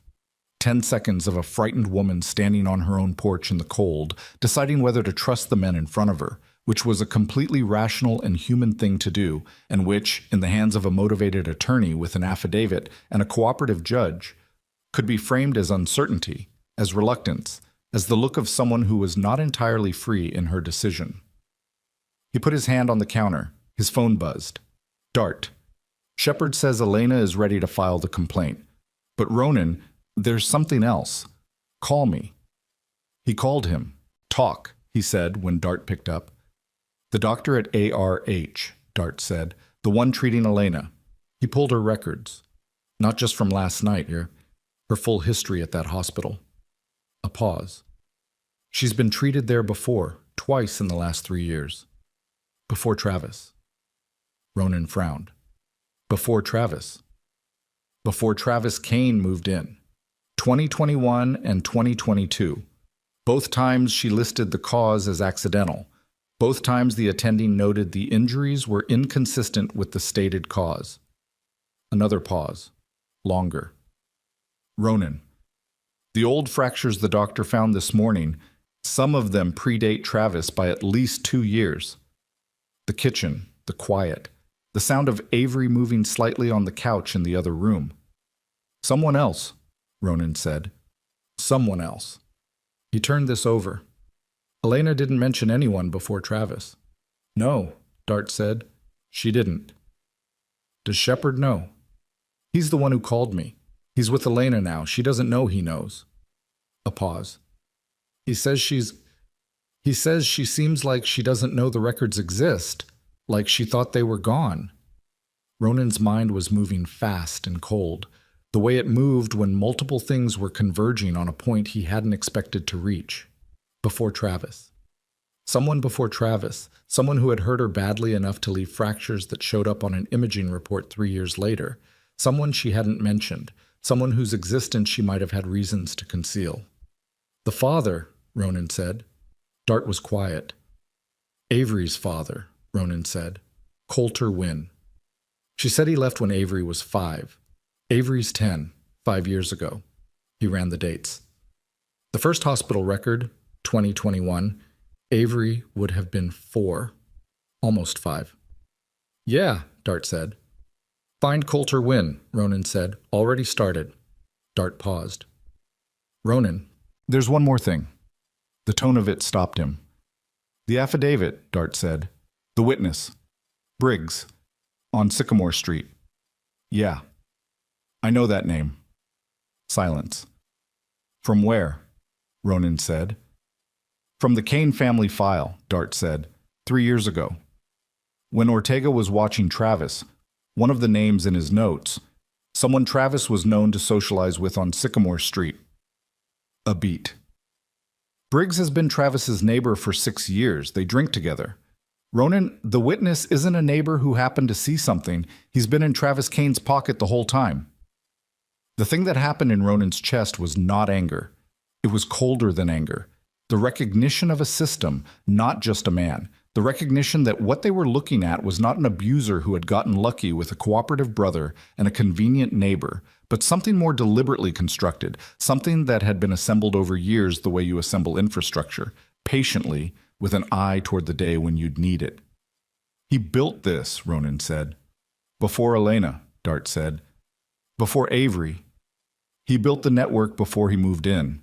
The brother, the neighbor, the judge. Ronan, Travis Kane identified Elena Boone as a target and spent time setting up the apparatus before he ever put his hands on her. Ronan stood in Eddie's kitchen and felt the full weight of what Dart had just said settle into him. A woman had been selected, studied. Her vulnerabilities had been mapped. Single mother, history of abuse she was ashamed of, limited social support, a daughter who was her only real anchor. An infrastructure had been assembled around her over years before the first move was made. And when the structure finally closed around her, it closed with a deputy brother, a bought neighbor, a judge, an attorney, and now that she had tried to leave, a filing that could take her daughter. "Shepard," Ronan said. "Yeah. Tell him not to let Elena out of that hospital until I get there." He hung up. He came out of the kitchen. Avery was still on the couch, still with her hand on the bicycle handlebar, but she had turned slightly toward the kitchen doorway.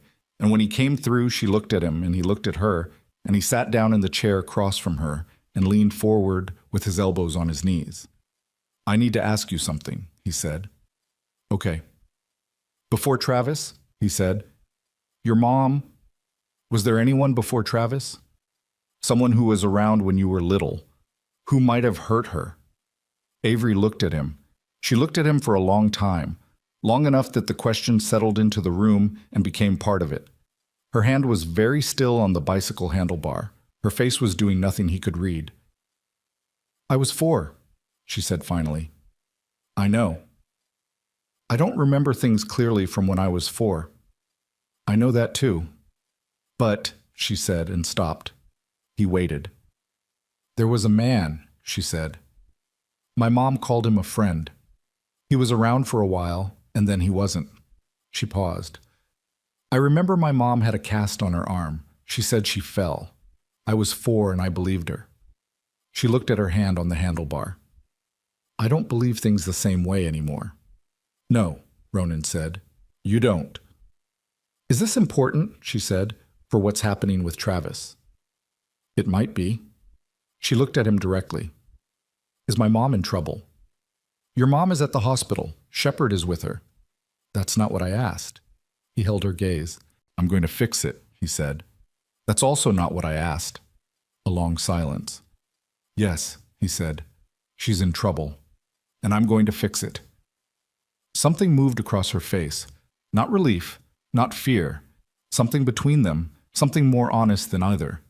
She nodded once, the same small formal nod she'd given him at the bar the night before when she'd first agreed to something. He stood up. "Eddie doesn't leave this house," he said. "Dart's sending Brick and Hollis to park on this street. If the county vehicle moves toward the front door, you call me. Not Eddie. You." He looked at her. "Can you do that?" "Yes," she said. He went to the hospital. The cold had gotten serious while he'd been inside. A real cold now, not just November, but a winter cold. The sky pressing down flat and gray, and the wind with a bite that hadn't been there at 7 this morning. He rode with his jaw set and his eyes on the road, and his mind turning everything Dart had told him over and over, looking for the edges, looking for the place where the thing was weakest. Infrastructure. Travis had built infrastructure. The question was how deep it went and how much of it was visible, and how much of it was the kind of thing that only became visible when you already knew what you were looking for. He found Shepard in the corridor outside Elena's room, leaning against the wall with his arms crossed, his face carrying the particular expression of a man who has heard something that has reorganized his understanding of a situation. "She knows you know," Ronan said. "Yeah," Shepard said. "I didn't try to hide it." "How is she?" Shepard looked at him. "How do you think?" Does she want to talk to me? I don't know. Yeah, she will. Shepard paused. She's embarrassed, Ronan. About the records. About the fact that they exist, and she thought they were... She said she thought they'd been purged somehow, that it had been long enough that they wouldn't... She was protecting herself, Ronan said. She was protecting herself from herself, Shepard said, from having to... He stopped. She didn't tell Travis about the history. She thought if she kept it hidden, he'd never have a way to use it, but she also didn't tell us. And now Travis knows. Shepard looked at him sharply. How would Travis... The attorney, Ronan said. Pauline Voss called me this morning. She didn't just have the custody application. She had details, things about Elena's background, about her history of instability, the specific phrasing. Someone gave her information about Elena's past that you'd only have if you'd done a deep search, a professional search. Travis has been building this file on Elena for... He stopped. For years. Possibly. Possibly before he moved in, before he even introduced himself on the porch of that duplex, he had been building a file. Elena had been in that room the whole time he'd been in the corridor, and he hadn't gone in yet, and he needed to go in. He pushed the door open. She was sitting up in the hospital bed with the adjustable back raised and a thin blanket across her legs and her left arm connected to a monitor by a clip on her finger. She had a bruise across her cheekbone that was spectacular in the flat hospital light, the full purple-yellow range of something 2 days developed. And she had 3 ribs wrapped, and there were other things the imaging had shown that he was not going to look at her face and think about right now. She was looking at the window when he came in, and she didn't look at him immediately, and he understood that she was preparing herself. You know, she said, still looking at the window. Yeah. About before Travis. Yeah. She turned then, looked at him. Her face was tired and controlled, and underneath the control was something raw that she wasn't trying very hard to hide, which told him she was beyond the part where hiding felt like it was worth the energy. I was 24, she said. His name was Garrett. He was... It doesn't matter what he was. It was a year, maybe a little more. I left when Avery was 5 because he started... She stopped. Because she started to notice things, and I decided that was the line. Did he follow you? For a while. Then he stopped. She looked at her hands. I thought I was done with it. I thought I'd gotten out clean enough that it was just gone. A thing that happened and was finished. The hospital records, Ronan said. I didn't know they still had them. I thought... She pressed her lips together. I was naive. You weren't naive, he said. You were surviving. She looked at him. There's a difference, he said. A long silence. The monitor beeped softly. Down the corridor, someone was being paged. Travis knows, she said. Not a question. His attorney has information about your history. Yes. Her eyes closed for a moment. When they opened, they were the eyes of someone who has just had a fear confirmed that they have been managing for months. He found Garrett. Possibly. He was looking. Before... I noticed things last spring before he moved in. Things out of place. My laptop had been accessed. I thought I was being paranoid. Her voice was flat. I wasn't being paranoid. No, Ronan said. You weren't. He's going to use Garrett in the custody filing, she said. He's going to say I have a pattern of... that I'm unstable. That I have a history of putting Avery in situations... She stopped. Her jaw tightened hard. Avery has never been in danger from me. Ever. Whatever mistakes I've made, she has never... I know that, Ronan said. You haven't known me 48 hours. I know it, he said again. She looked at him. Whatever she was looking for, she seemed to find enough of it to continue. What do I do? She said. You file the complaint today, he said. The mandatory report is going in regardless. The doctor's already moving on it. You add your formal complaint on top of that. You get ahead of the filing Travis made this morning with your own version of what happened last night, on record, today. And Garrett, I need you to tell me where Garrett is. She looked at him.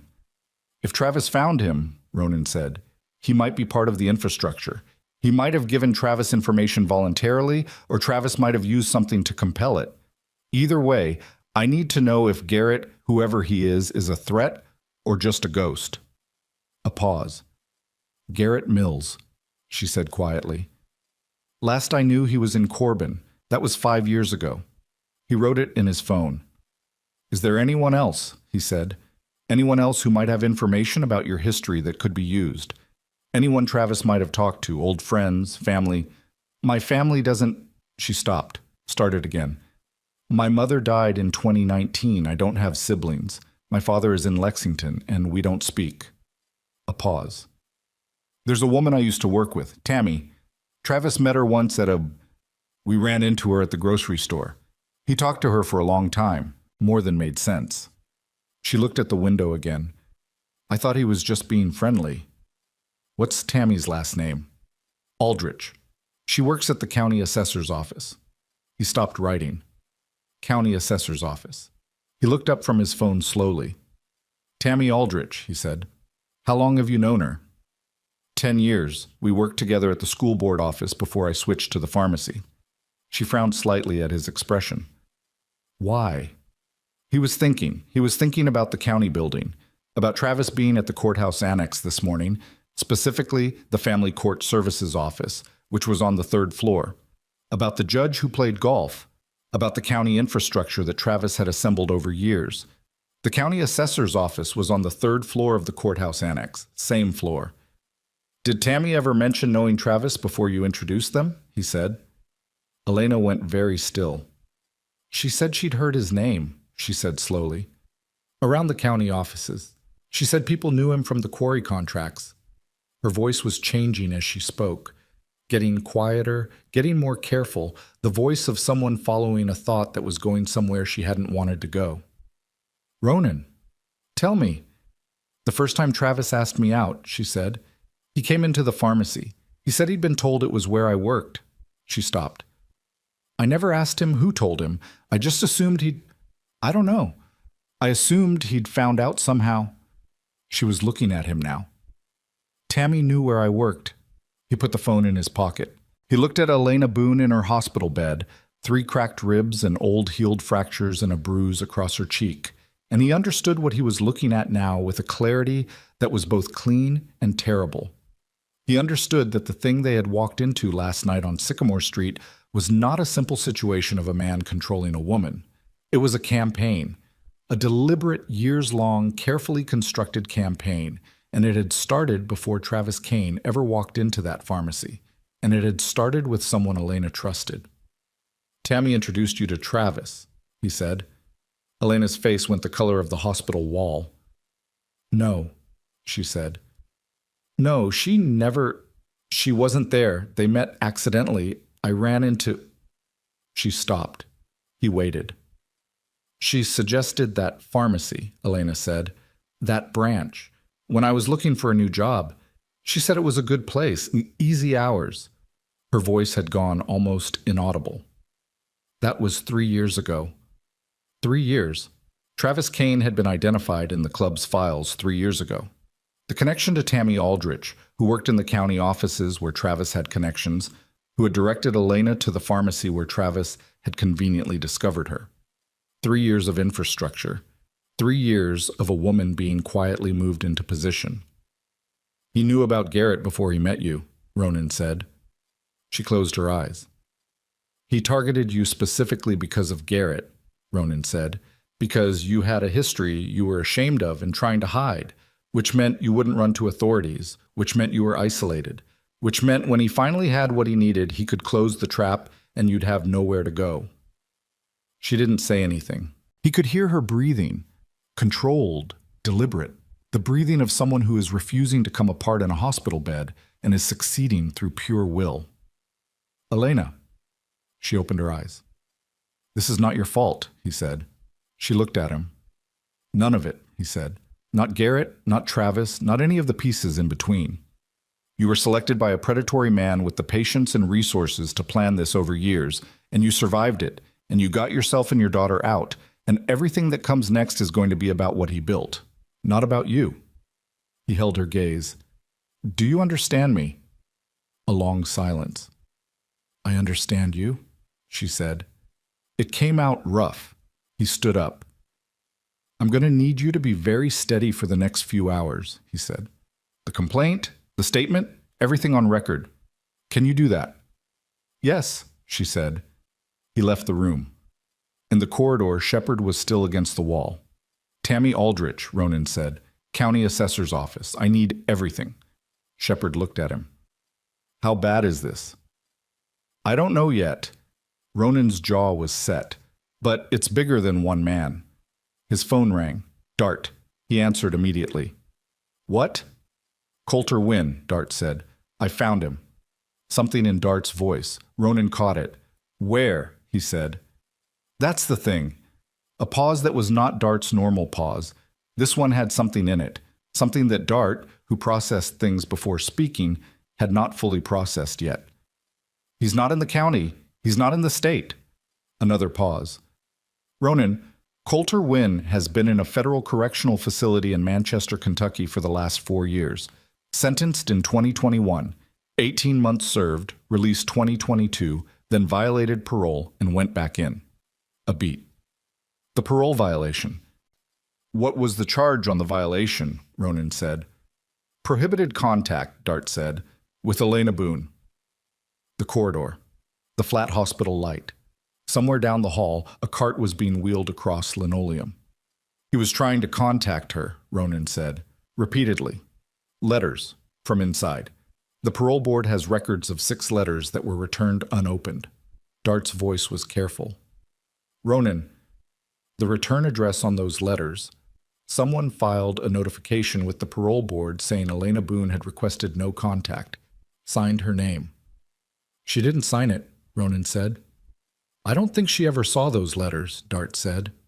"Coulter Wynn, Avery's father, who Elena said had left, who had been trying to contact her from inside a federal facility, trying repeatedly, enough that someone had intervened, someone had filed paperwork in her name, someone had made sure those letters never arrived. And the original charge, before the parole violation, before the contact attempts, the charge that had put him inside in the first place." "What was the original charge?" Ronan said. He already knew it wasn't going to be simple. "Aggravated assault," Dart said. 2021. The victim was a man named... A pause. "Garrett Mills." The corridor went very quiet around Ronan. Coulter Wynn had assaulted Garrett Mills in 2021, the man who had hurt Elena, who had left fractures on her bones that showed up on imaging reports 3 years later. Avery's father had found out, somehow, from somewhere, and had gone after the man who hurt his family, and it had put him inside. And while he was inside, someone had intercepted the letters he sent home, and by the time he got out and violated parole trying to reach Elena, it was already too late, because Travis Kane was already in position. "Travis knew about Coulter," Ronan said. It wasn't a question. "Has to," Dart said.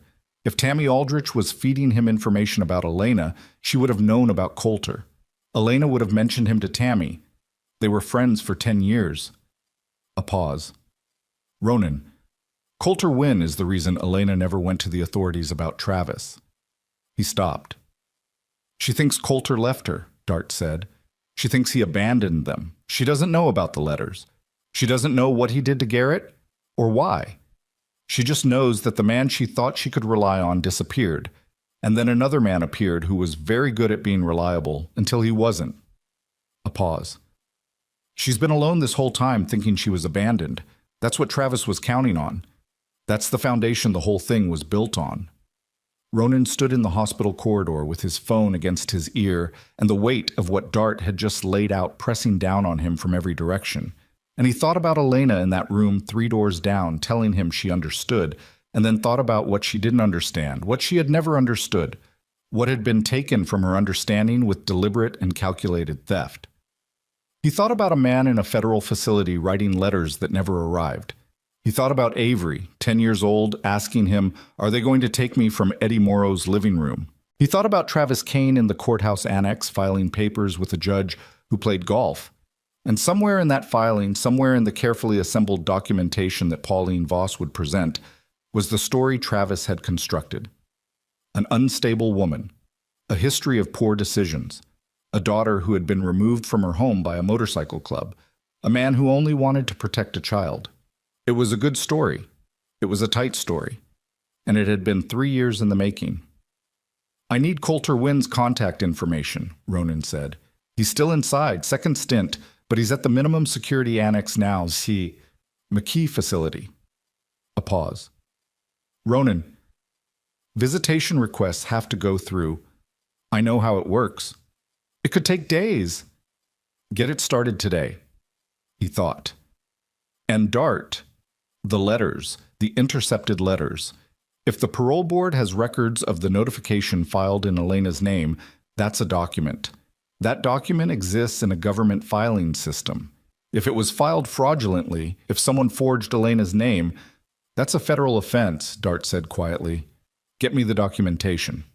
He hung up. He stood in the corridor for a moment, just a moment, breathing in and out in the flat hospital air, the smell of antiseptic and floor polish, and something floral from a cart near the nurse's station.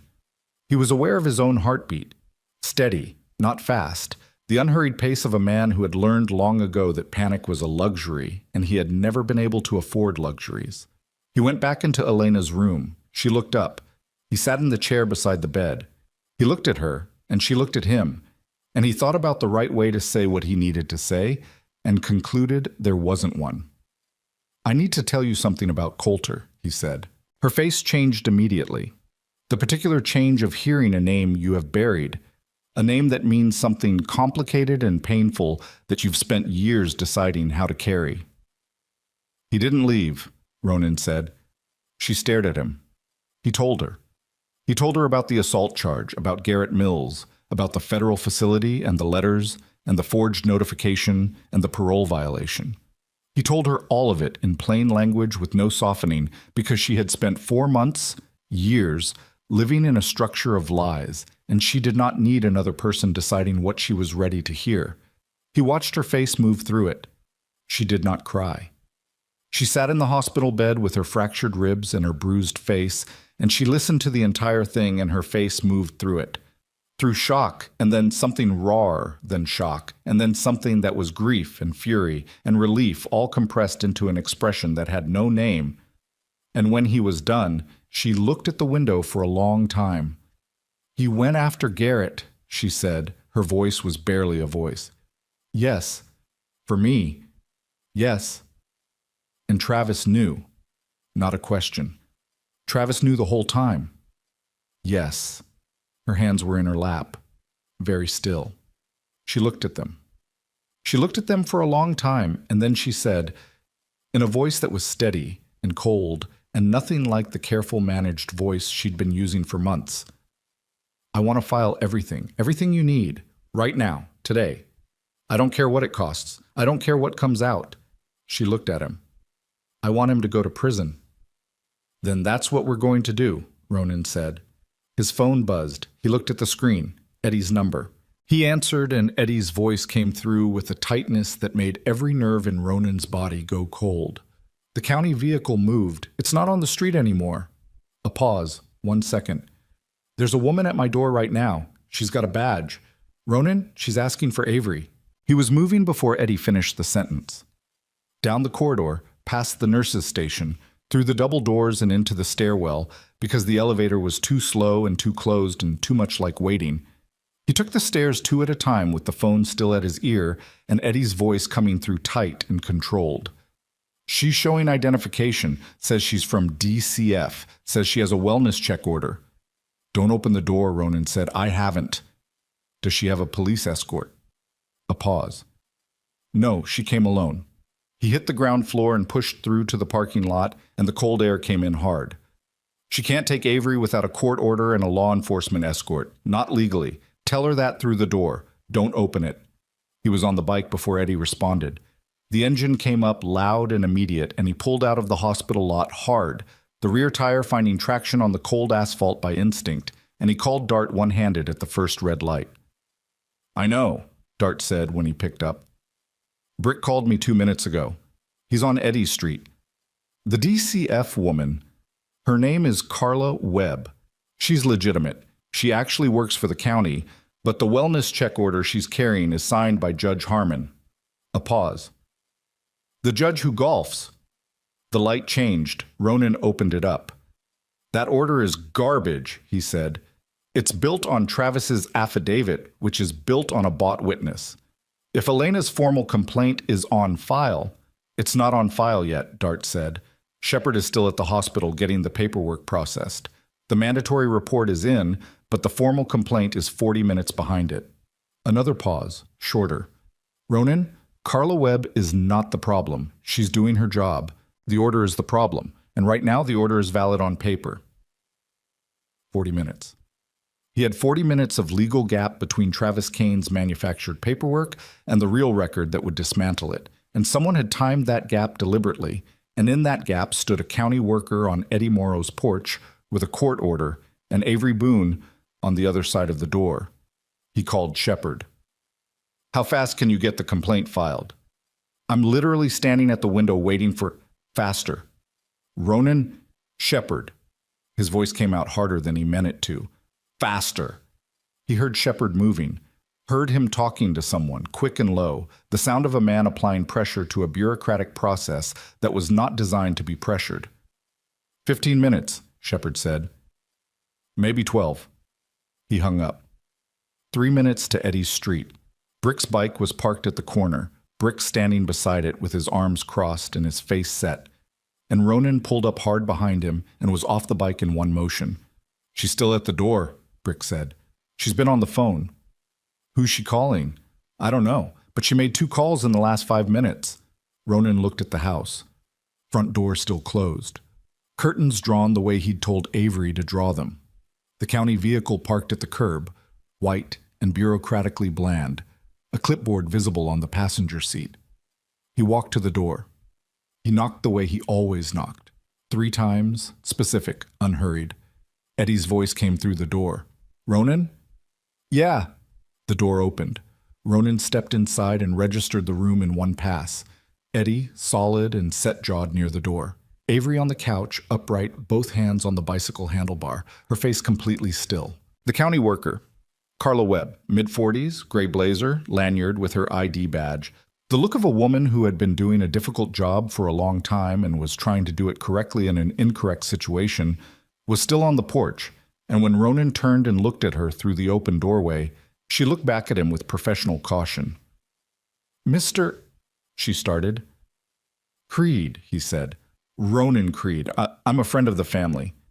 Mr. Creed, I have a wellness check order for a minor named Avery Boone issued this morning by... I know what you have, and, he said, I know who signed it, and I know what it was built on.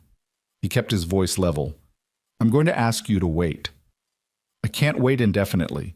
The order, 12 minutes, he said. I'm asking for 12 minutes. The girl's mother is at Appalachian Regional Hospital right now, filing a formal complaint documenting 4 months of abuse by the man who submitted the affidavit supporting your order. He held her gaze. That complaint, when it's on file, will create a legal conflict with your order that any judge, including Judge Harmon, is going to have to address before a welfare removal can proceed.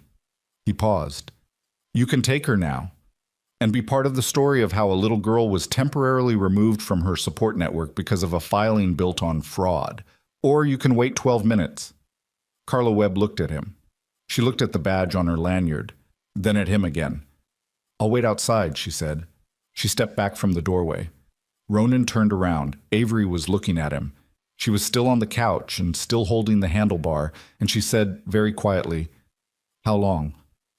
10 minutes now, he said. Maybe less. She nodded. Her knuckles on the handlebar were white. His phone buzzed. Unknown number. He answered.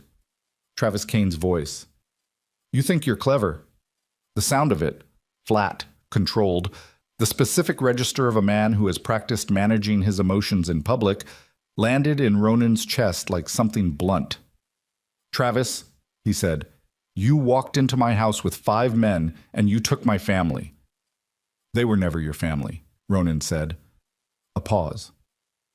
You have no idea what you've done. The control was thinning just slightly. You have no idea who you've disrupted. The people connected to this, You think it stops with me? You think Danny is the only... He stopped himself. Ronan went very still. Say that again, he said. Silence on the line. Who else, Travis? Ronan said. You should walk away, Travis said. His voice had gone back to flat. Take your club and walk away and this all goes quiet. Elena gets her daughter. Everybody goes home. That's the deal. There's no deal, Ronan said. Then there are consequences. Not a threat. A recitation. The voice of someone reading from a prepared statement. For you, for your club, for the woman, for the... Ronan hung up. He looked at Eddie. Who else is connected to Travis Kane in this county? Not Danny. Someone above Danny. Eddie looked at him slowly. There's been talk, he said. For a while. About Harmon. The judge. Not just the golf. Eddie's voice was careful.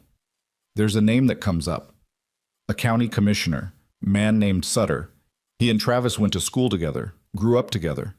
Sutter's been on the county board for 12 years. He paused. There's money, Ronan. Quarry contracts, county development projects. It's not just one man protecting his brother's girlfriend. It's... Ronan's phone went off. Shepard. He answered. It's filed, Shepard said. The complaint is on record. Timestamped 2 minutes ago.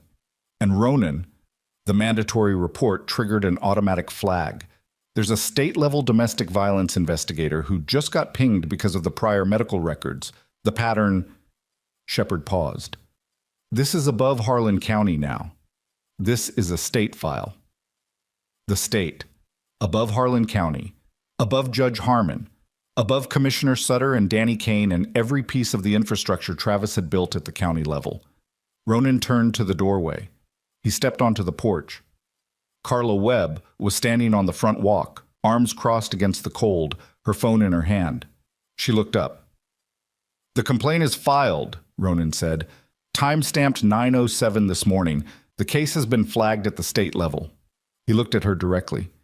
Your order conflicts with an active state domestic violence investigation. You know what that means. She looked at her phone. She was reading something. Her face moved through it. I need to make a call, she said. Make it. She turned away and put the phone to her ear, and Ronan stood on Eddie Morrow's porch in the November cold and listened to the sound of the infrastructure Travis Kane had built, encountering something it hadn't been built for. A state-level flag, a paper trail with a timestamp, the weight of a pattern documented by people whose job it was to document patterns, and who had no relationship with Judge Harmon or Commissioner Sutter or anyone who played golf with anyone. His phone went off again. Dart. He answered. Danny Kane just got a call on his radio, Dart said. Patrol dispatch. He's been pulled from his current assignment. A pause. Internal Affairs wants him at the station. Who called it in? Don't know yet, but it's moving fast. Another pause, the kind with weight. Ronan! There's a car on Route 9 heading toward Eddie's Street. Not county, not patrol. It's Travis's truck. He's coming here. He looked down the street. The county vehicle was still at the curb. Carla Webb was still on the phone. The gray sky pressed down and the cold pressed in, and somewhere in the distance the sound of a vehicle moving fast on a county road was getting less distant, and Brick was already looking in that direction, already straightening from his lean against his bike. Brick, Ronan said. I hear it, Brick said. The truck came around the corner hard, way too fast for a residential street, and hit the brakes when it saw the vehicles. Saw the bikes, saw the county car, saw Ronan on the porch, and it stopped in the middle of the street. Not at the curb, the middle of the street, the engine running, not cut, the exhaust rising in the cold air. Travis Kane sat behind the wheel. He was looking at Ronan. Ronan stepped off the porch.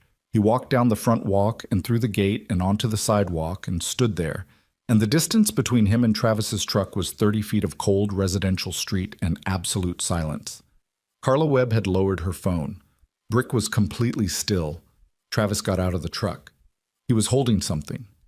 Not a weapon. Papers. A folder, thick, the edges of it visible in the gray light. He walked toward Ronan with the particular walk of a man who has decided that forward is the only direction, and his face was doing something Ronan had not seen it do before, which was nothing. Not anger, not performance, not calculation, just forward, just the motion. "It's done," Ronan said. "The complaint is filed. The case is flagged at the state level. Danny is being pulled. Whatever Sutter is going to do, he's going to do it in the middle of a state investigation, and I don't think he'll find that comfortable." Travis stopped. "You don't know what you've touched," Travis said. "Tell me," Ronan said. "It doesn't stop with one filing." Travis's voice was almost conversational. Almost. "There are people in this county who have been comfortable for a long time. You want to make them uncomfortable, that's your choice. But they have reach, and they have patience. And when you go home tonight—" "I'm not going home tonight," Ronan said. Travis looked at him. "I'm going to be right here," Ronan said. "And tomorrow, I'm going to be right here. And whenever whoever you're talking about decides to make their move, I'm going to be right here when they do it." He looked at Travis steadily. "And I am not alone." As if to confirm the statement, the sound reached them before the headlights did. The low, rolling, unmistakable sound of multiple Harley engines coming down the county road. Not fast, not aggressive, just coming. The sound of something that had decided to be present. And when the bikes turned onto the street, 6 of them, 7, the full roster of every member who'd gotten Dart's call that morning, they came without theater, just pulled to the curb one at a time and stopped, and the engines cut one at a time, and the men got off and stood there in the November cold in their cuts, and nobody said anything. Travis looked at them. He looked at the folder in his hands. He looked at Ronan. And Carla Webb said from the front walk, "Mr. Kane, I've just been informed that the wellness check order you supported has been suspended pending a state-level review of the case file." Her voice was professional and exact. "I'm going to have to ask you to step back from this property." Travis didn't move. "Mr. Kane?" Inside the house, behind the curtained window, a small hand pulled the fabric back 2 inches. Avery, looking out, looking at the street, looking at the bikes lined up at the curb and the men standing beside them, and the man 30 feet away, who was holding a folder of papers that didn't mean what he'd needed them to mean. Travis Kane stood in the middle of a residential street in the gray November morning with his careful years of infrastructure coming apart in ways he hadn't been able to predict. And he looked at Ronan Creed, and what was in his face in that moment was the thing that had always been underneath the control and the performance and the paperwork and the bought relationships. A small, contained, very cold panic, the panic of a man who has built his entire world on the premise that other people can be made to comply, discovering that compliance has a limit and he has reached it. He looked at the folder in his hands one more time, and then his phone rang. He looked at the screen. Whatever name was on it, his face changed. He answered it. He listened for 4 seconds. His jaw went tight enough to show the muscle. "I understand," he said into the phone. His voice had gone flat in a new way. Not the flat of control, but the flat of someone receiving instructions they don't want to receive. He lowered the phone. He looked at Ronan one last time. "This isn't finished," he said. "No," Ronan agreed. "It's not." Travis Kane got back in his truck. He drove away. The street went quiet. The particular quiet of aftermath, of something that had been building for hours and days and years, arriving at a temporary stillness that was not resolution but was something before resolution, the held breath before the last thing happens. Ronan stood on the sidewalk. Behind him, Dart had come to stand beside him without sound. "That call," Dart said quietly. "The one that made him leave." "Yeah. I think I know who it was." Ronan looked at him. "Commissioner Sutter," Dart said. "I think Sutter just told Travis to stand down. I think the state flag scared him, and he's cutting Travis loose." He paused. "Which means Travis Kane is about to stop being protected by his infrastructure and start being exposed by it. Every man who helped him is going to start building distance." Another pause. "And a man who's being abandoned by his infrastructure, who has nothing left to lose, is the most dangerous version of that man," Ronan said. Dart nodded. The front door of Eddie's house opened. Avery came out onto the porch. She was still wearing the clothes from the night before, and her hair was still held by the insufficient rubber band, and she was holding the blue bicycle by the handlebar, standing at the top of the porch steps looking at the street, at the bikes, at the men, at the empty space where Travis's truck had been. She looked at Ronan. "Is it over?" she said. He looked at her. He wanted to say yes. He opened his mouth, and Dart's phone went off, a specific tone, the one he used for urgent contacts only. And Dart looked at the screen, and his face did the thing it almost never did, which was change visibly, which was show something that in another man would be called alarm. And he looked at Ronan and said 3 words that made the cold air colder. "They have Elena."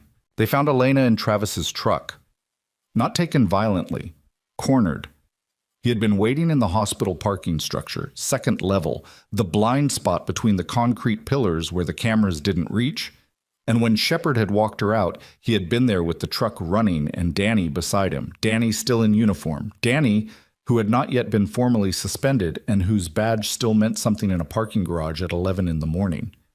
Shepard had put himself between them, and Travis had said one thing: "Step aside, or I make a call that ends your club tonight."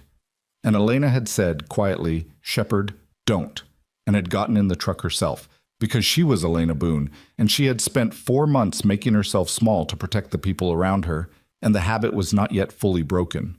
Dart got it from Shepard in 30 seconds of clipped, controlled sentences. Ronan was already moving. He didn't tell Avery. He looked at Eddie, and Eddie nodded, and the door closed, and Avery was safe behind it, and Ronan went to his bike, and the men came with him without being asked. All of them. The full line of them, engines up in the cold air like a single sound made by many throats, and they rode. Travis hadn't gone far. That was the thing about men who act from panic. They don't have a plan for afterward, only for the moment of regaining control, and once they have it, they don't know what to do with it. He had driven 6 blocks to the far end of the hospital campus, to a service road behind the maintenance building where the traffic was nothing, and he had stopped there. And when the bikes came around the corner in a line, he was still sitting in the truck with Elena beside him and Danny outside the passenger door, and the whole thing looked exactly like what it was, the last move of a man who had run out of board. Ronan stopped his bike 20 feet from the truck and got off. Travis got out. Danny stayed where he was. "It's done, Travis," Ronan said. "She's coming with me," Travis said. His voice had lost everything, the control, the performance, even the flat-managed anger. What was left was something raw and less constructed and more dangerous for being both. "She's coming with me, and we're going to go somewhere and talk, and you're going to get back on your bike." "Sutter called you," Ronan said. "An hour ago. He told you to stand down. You didn't."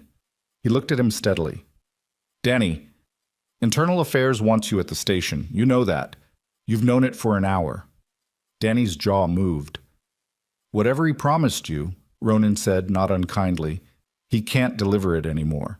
Sutter's already building distance. The state file has your name on a report from the Sycamore Street visit last night. That's a record. That exists." He paused. "You can add this to it, or you can walk away." Danny looked at his brother. Travis looked at Danny. And Danny Kane, 36 years old, 6 years on the force, who had spent those 6 years being the thing his brother needed him to be, looked at the truck, looked at the woman inside it, looked at Ronan, and took 3 steps back and put his hands in his pockets and looked at the ground. Travis made a sound. Not words. Something beyond words. The sound of a structure collapsing. The sound of a man watching the last piece of his architecture refuse to hold. The passenger door opened. Elena got out. She walked to Ronan and stood beside him and didn't look back. And Travis watched her do it with the expression of someone who is finally, completely, understanding that the thing they built was never what they thought it was. "It's over," Elena said to Travis. Her voice was quiet and absolute. "It's over." He looked at her. He had no more moves. The paperwork was invalid. The judge was exposed. The deputy was backing away. And 7 men in leather were standing on a service road in the November cold with all the patience in the world. What was left was just a man standing next to his truck with nothing. When the sheriff's department cruiser came around the corner 2 minutes later, not Danny's cruiser, a different one, 2 officers responding to Dart's call from 30 minutes ago, Travis Kane was still standing there. He didn't run. He had nowhere to run to. He put his hands up with the mechanical compliance of someone whose body has understood something his mind is still processing, and the cuffs went on, and they walked him to the cruiser, and the door closed. Danny was taken separately, quietly, by a 3rd officer who arrived alone. The service road went still. Elena stood on the cold pavement with her arms at her sides and she breathed. Just breathed.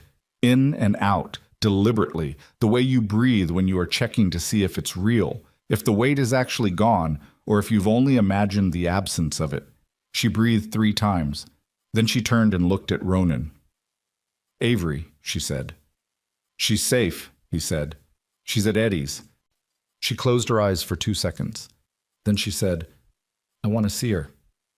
They rode back in the thin gray mid-morning light, Elena on the back of Shepard's bike with her arms around his jacket and her face turned into the wind, and the bikes moved through the Harlan County streets with the particular unhurried weight of something that had been necessary and was now finished, and the cold air was just cold air.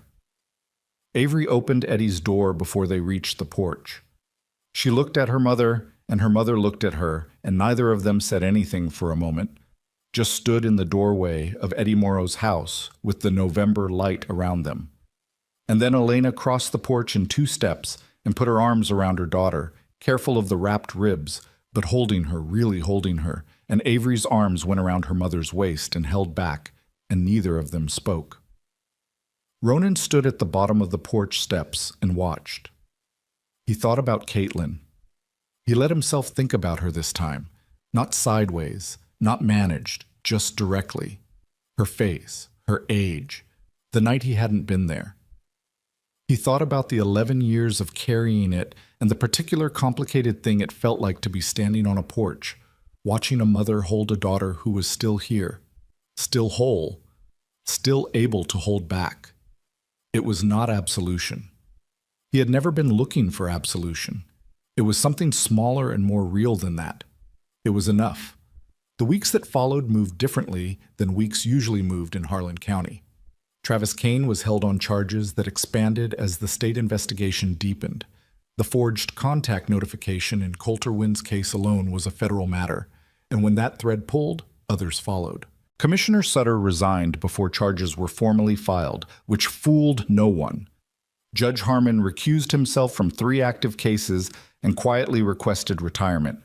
Pauline Voss withdrew from Travis's representation within 48 hours and said nothing further publicly, which was its own kind of statement. Danny Kane cooperated. It was not heroism. It was the arithmetic of a man calculating what he had left to protect and finding the number smaller than he'd thought. But his cooperation put names on paper that needed to be on paper, and Dart said, when Ronan asked him how he felt about it, "A tool is a tool. Doesn't matter why it works." Coulter Wynn's case went to a federal review. The forged notification was vacated. His parole violation, the contact attempts that had never reached Elena, was reconsidered in light of the documentation. It took time. Everything took time. But it moved. Elena and Avery moved into a new apartment in the first week of December. 3 rooms on the 2nd floor of a clean building near the school, radiators that worked, windows that let in whatever light the winter was offering. The Black Vultures brought furniture, carried it up the stairs without ceremony, set it where Elena pointed, left without requiring thanks. Hollis brought a kitchen table. Cage brought 2 chairs that matched. Marlene brought a casserole and a lamp she said she didn't need anymore and was clearly lying about. Shepard came every week for 2 months to drive Elena to her medical follow-ups. He didn't make conversation about it. He just showed up on the days she had appointments and drove and waited and drove back. And she stopped saying thank you after the 3rd time because she understood he didn't need it. Avery got her bicycle fixed properly. New tube in the back tire, chain cleaned and oiled. The bell tightened on the handlebar where it had gone slightly loose. Brick did it in the Roos garage on a Saturday afternoon with Avery watching every step, asking questions he answered without condescension, and when he rolled it back to her, she rang the bell once, experimentally, and the sound of it in the concrete garage was clean and bright. Spring came the way it comes in eastern Kentucky. Slowly, then all at once, the hills going from bare gray to every possible shade of green over the course of 2 weeks in April. Avery rode her bicycle everywhere. She rode to school and back and through the county park on weekends, and once, on a Saturday in May, she rode all the way out to the roost on the county road with the world green around her and the air warm for the first time since October. Ronan was in the parking lot when she arrived. He looked at her. She looked at him. "You rode all the way out here," he said. It's only 2 miles, she said. He almost smiled. So it is. She got off the bicycle and stood it against the roost's wall and looked at the bar and the parking lot and the hills behind it, and she said without looking at him, "My dad is getting out in August." He had known this. The Federal Review had moved faster than expected, and Coulter Wynn's remaining time had been substantially reduced. "I know. My mom talked to him." A pause. "On the phone." "I know that too." She looked at him then. The dark, precise eyes, a little older than they had been in November, even though not much time had passed, the eyes of someone for whom a lot had happened in a short time, and who had integrated it without pretending it hadn't. "She cried," Avery said. "After, when she thought I was asleep. But it was good crying. I could tell the difference." He looked at her. "You can tell the difference," he said. "I've had a lot of practice," she said simply. He was quiet for a moment. "You doing okay?" he said. He asked it the way he asked things, directly, without the cushioning that adults usually put around the question when they asked it to children, the cushioning that was really about the adult's discomfort with the answer. She considered it seriously. "Better than November," she said. "Still not all the way okay, but better." "That's how it works," he said. "Is that how it worked for you?" He looked at her. She held his gaze with the patience of someone who has earned the right to ask. "Yeah," he said. "Something like that." The sound reached them before the bikes were visible, that deep, rolling, unhurried sound coming down the county road. And then they came around the bend in the hill one by one, the afternoon sun on the chrome, the black vultures riding back from wherever they'd been. No urgency, no particular destination, just moving through the world the way they moved through it. Avery watched them come. She had one hand on her bicycle handlebar, the small silver bell warm in the afternoon light, and she watched the bikes come down the road and pull into the parking lot one at a time, the engines cutting one by one until the sound was gone, and all that was left was the Kentucky afternoon. The birds, the wind in the new leaves, the distant sound of a truck somewhere on the highway. Ronan stood beside her.